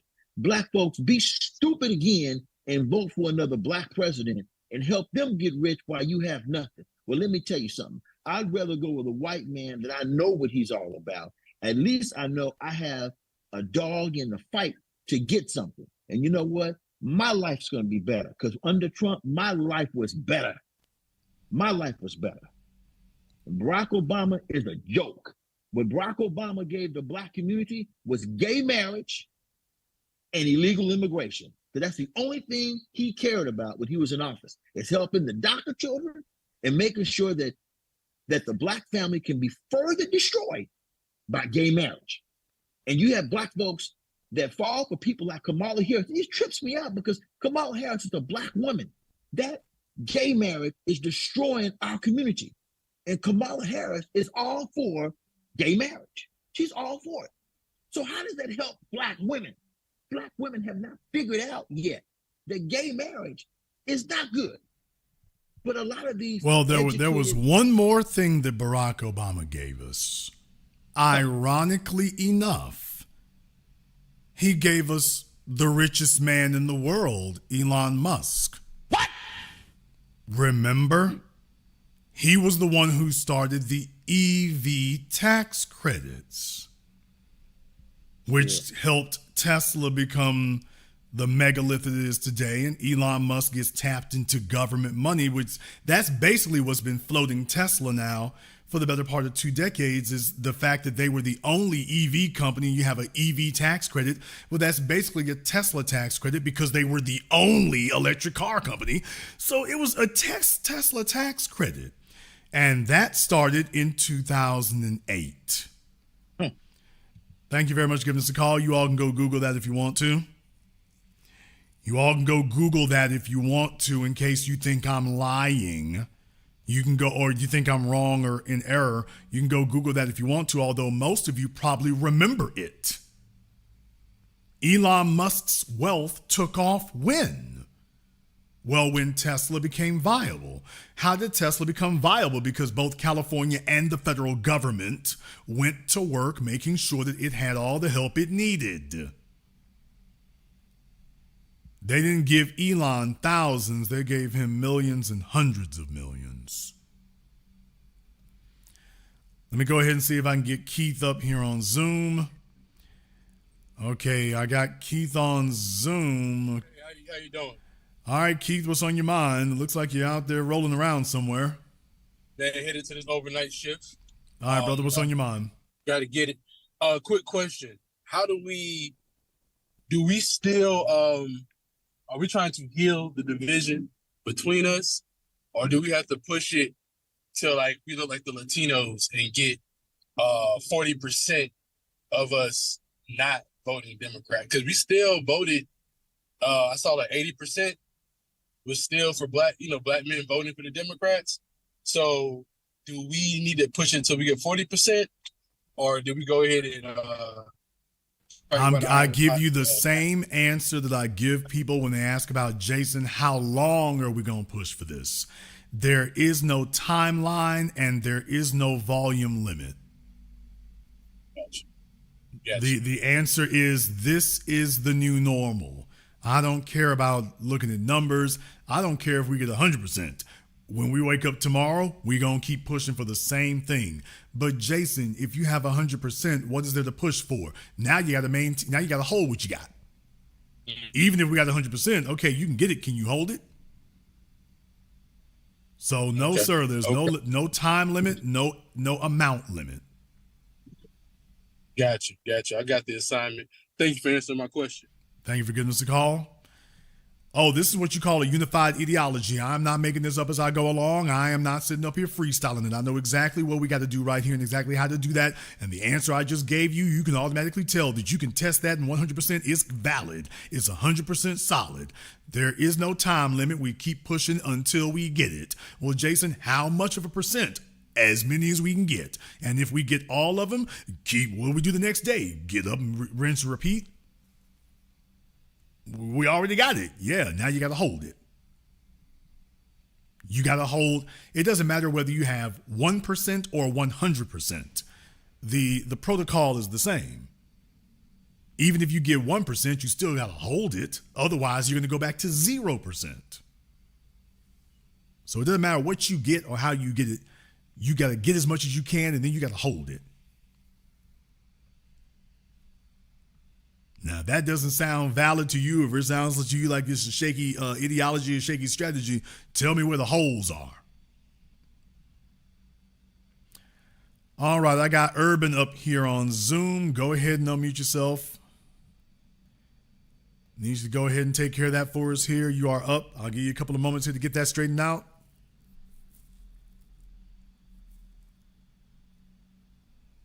I'll go ahead and help you get that straightened out here. I can't wait around forever, so let me go ahead and give you 5 more seconds. Let me go ahead and give you 5 more seconds here, and then we got to go. So he must have stepped away from his phone or something. All right, see if you can go ahead and check back with us next time. It's gotten real quiet out there, folk. It's gotten real quiet out there, kinfolk. You know how it goes. Whole bunch of people bet the farm. They bet their careers. They bet their music careers. They bet their movie careers. They bet their journalism careers. It came up snake eyes. They refuse to accept that this is the new normal. Now, let me tell y'all, it'll be bad if they start fighting and arguing amongst each other and blaming George Clooney and Nancy Pelosi. That would be bad. You know what would be worse? If they don't. What?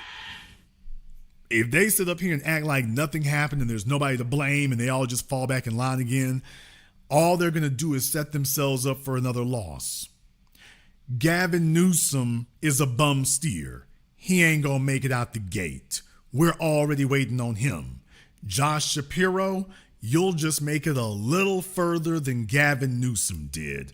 But nobody has kicked the tires. You haven't been tested. You haven't been given the tough questions. You haven't been put on the spot. You haven't had the agenda demanded of you. It's real easy to run in Pennsylvania and have folks speculate about what you could do nationally. It's a whole different thing when we get you in the hot seat and then we start peppering you with questions and then the answers ain't coming back right and the paperwork's coming back dirty. Whole different thing when that part goes down. Whole different thing. So if the Democrats are telling themselves that they'll just come back next time and fabricate the perfect candidates, that's going to be a different issue. In the chat room, Samurai, why aren't you not just giving me a call up here? Samurai, go ahead and hit me up on Zoom. I'll answer your question for you, since you asked. Samurai Dak, why don't you go ahead and give me a call up on Zoom? Since you are demanding that somebody answer your question, I'll take that. I'll take a piece of that action. Go ahead and hit me up on Zoom. I'll give you 2 minutes. Since you're in my chat room and you are demanding somebody answer your question, I'll be your huckleberry. So look, I'm the guy you're supposed to be talking to. You could have very easily just hit the Zoom link if you want. Answer my question. That's what the Zoom link is for. Why are you hiding?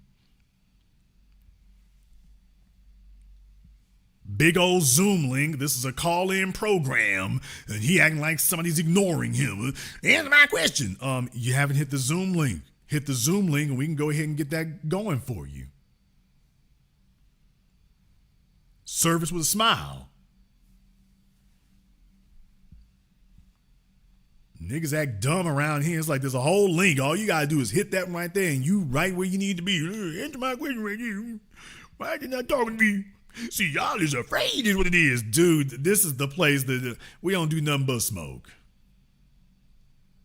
Okay, then you need to get out the chat room. My Zoom link, I've been talking to folk all night. You're not going to do that one. So lie somewhere else. Get your Zimbabwe broadband upgraded. Lie somewhere else. All these people I had on Zoom tonight, it ain't working for me. It keeps dropping me. Get that Motorola Razr flip phone changed out or something, but the Zoom works perfectly fine.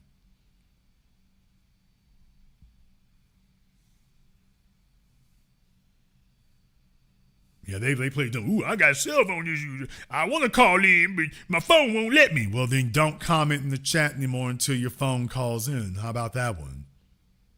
I don't want to sit in the chat room and talk stupid. Okay, why don't you talk to me directly? Ooh, hell, I didn't know he reads this thing. Damn, y'all didn't tell me. Y'all, all these other YouTube channels, they don't be reading their chat. Who is this nigga running this black channel thing? He be reading stuff? Yes, I do.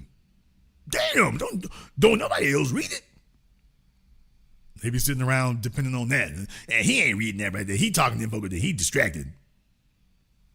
Then he sees the spotlight on himself. Oh, hell. Hello, Samurai. You need to call me on Zoom. Damn. Oh, hell. He see me. Damn.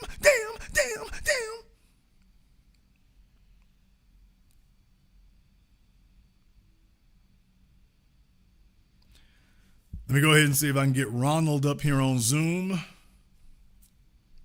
Yeah, boy, I'm telling you, man, they think they're going to get it. They think they're going to get it. It don't work that way. Okay, Ronald, I need you to go ahead and turn your camera and your microphone on for me. Go ahead and turn your camera and your microphone on for me here.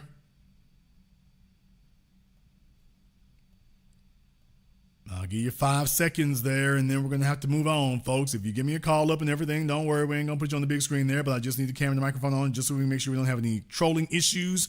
That's all we ask. Ronald called me up on Zoom, and now he's stepped away from the phone or whatever the case may be. I don't know why they do that. Either that or their Zimbabwe broadband is going, so not really sure what they're doing there. Okay, I'm going to give you 5 more seconds here, Ronald, and then we're going to move on. So he's not unmuting himself or anything. 5 more seconds. All right, Ronald. Okay, Ronald. Well, we're done here. So, yeah, folks, like I say, a lot of folk are looking for the blame to go around here. They're scared to do it. They're going to have a great big talk with themselves, but it won't last long. Because when you're a bunch of people who don't have any principles, and you're a bunch of people who really are just like a gang, you're a group of misfits who have one little old issue, but no real core or principle foundation, it's only going to be a matter of time before you're back here again.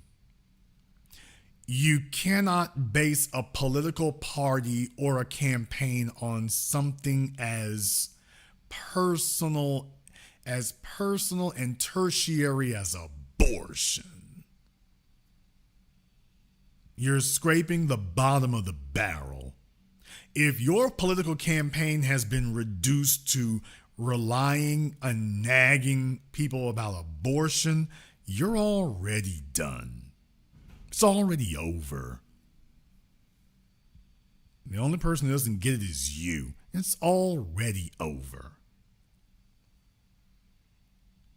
Abortion is not a galvanizing issue. The only place where people are getting ventilated about it and wringing their hands is on cable television. Out here in the real world, folk got bigger issues. Abortion is something you can control. The economy, unfortunately, is something that other folk can manipulate and tangle with and cause problems for you. That's the difference. I sat up here and played last night, y'all. Rachel Maddow talking crazy as hell, talking about, well, see, the problem is the economy is great, but all of y'all are just, you're still remembering how bad it was, as if, so we're not looking outside of our window and we're not looking at the prices at the store today.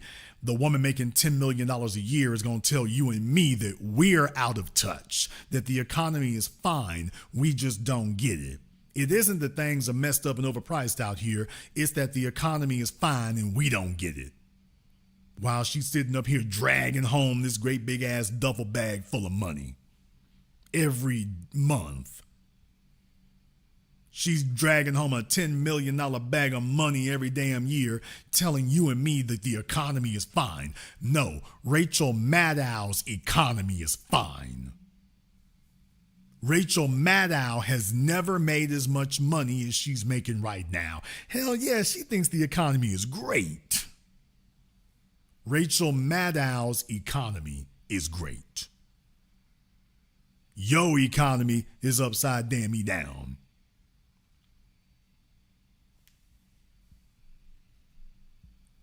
And she keep talking like that right there, and she's going to make herself irrelevant too. Then again, maybe that's for the best. If she's chosen it, maybe that's for the best. Maybe it's time these folk really did see, hey, this really can happen. It really can. Because they tell themselves, nah, what are the chances that could occur? That ain't going to be me. They tell themselves that. And that ends up being what they bet on. But what are the chances I could look up and that's going to happen to me? What are the realistic chances that could occur? And then they're going to find out. A whole bunch of folks telling themselves what it wasn't, and now they've just gotten real quiet this week. Today, I'm sorry. They were all yelling and screaming and whatnot, and then just in one day, silence. Just in one day, all of a sudden, silence.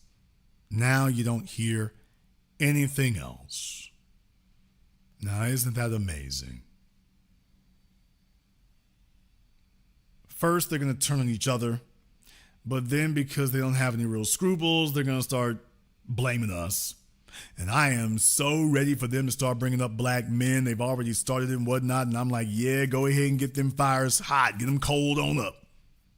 Oh, we are waiting on the smoke. Get them cold up. We're waiting. You ain't never seen a group of fellas, and females, by the way, who are more eager to get this started.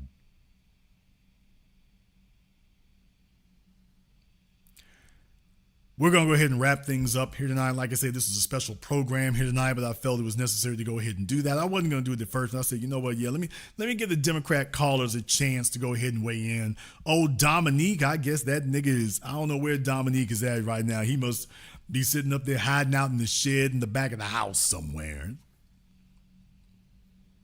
Becky, I don't know what happened. The rest of those Negroes, they're just all weird, Becky.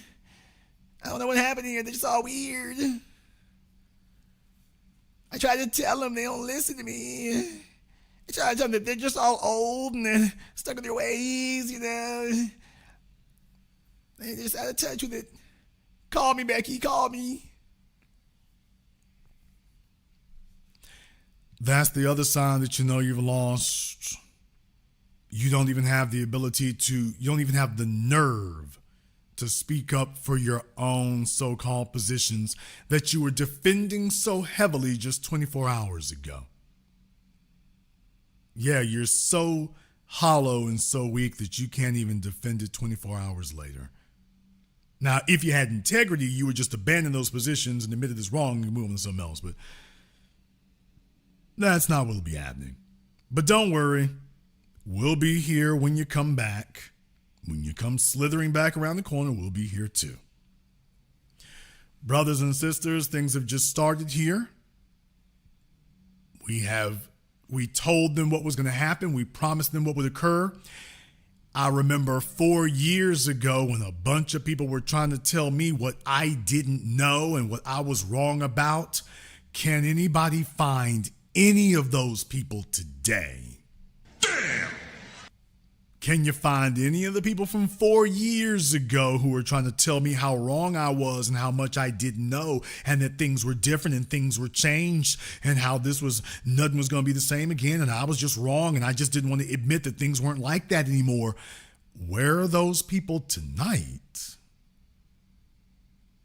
Put out an APB, All Punks Bulletin.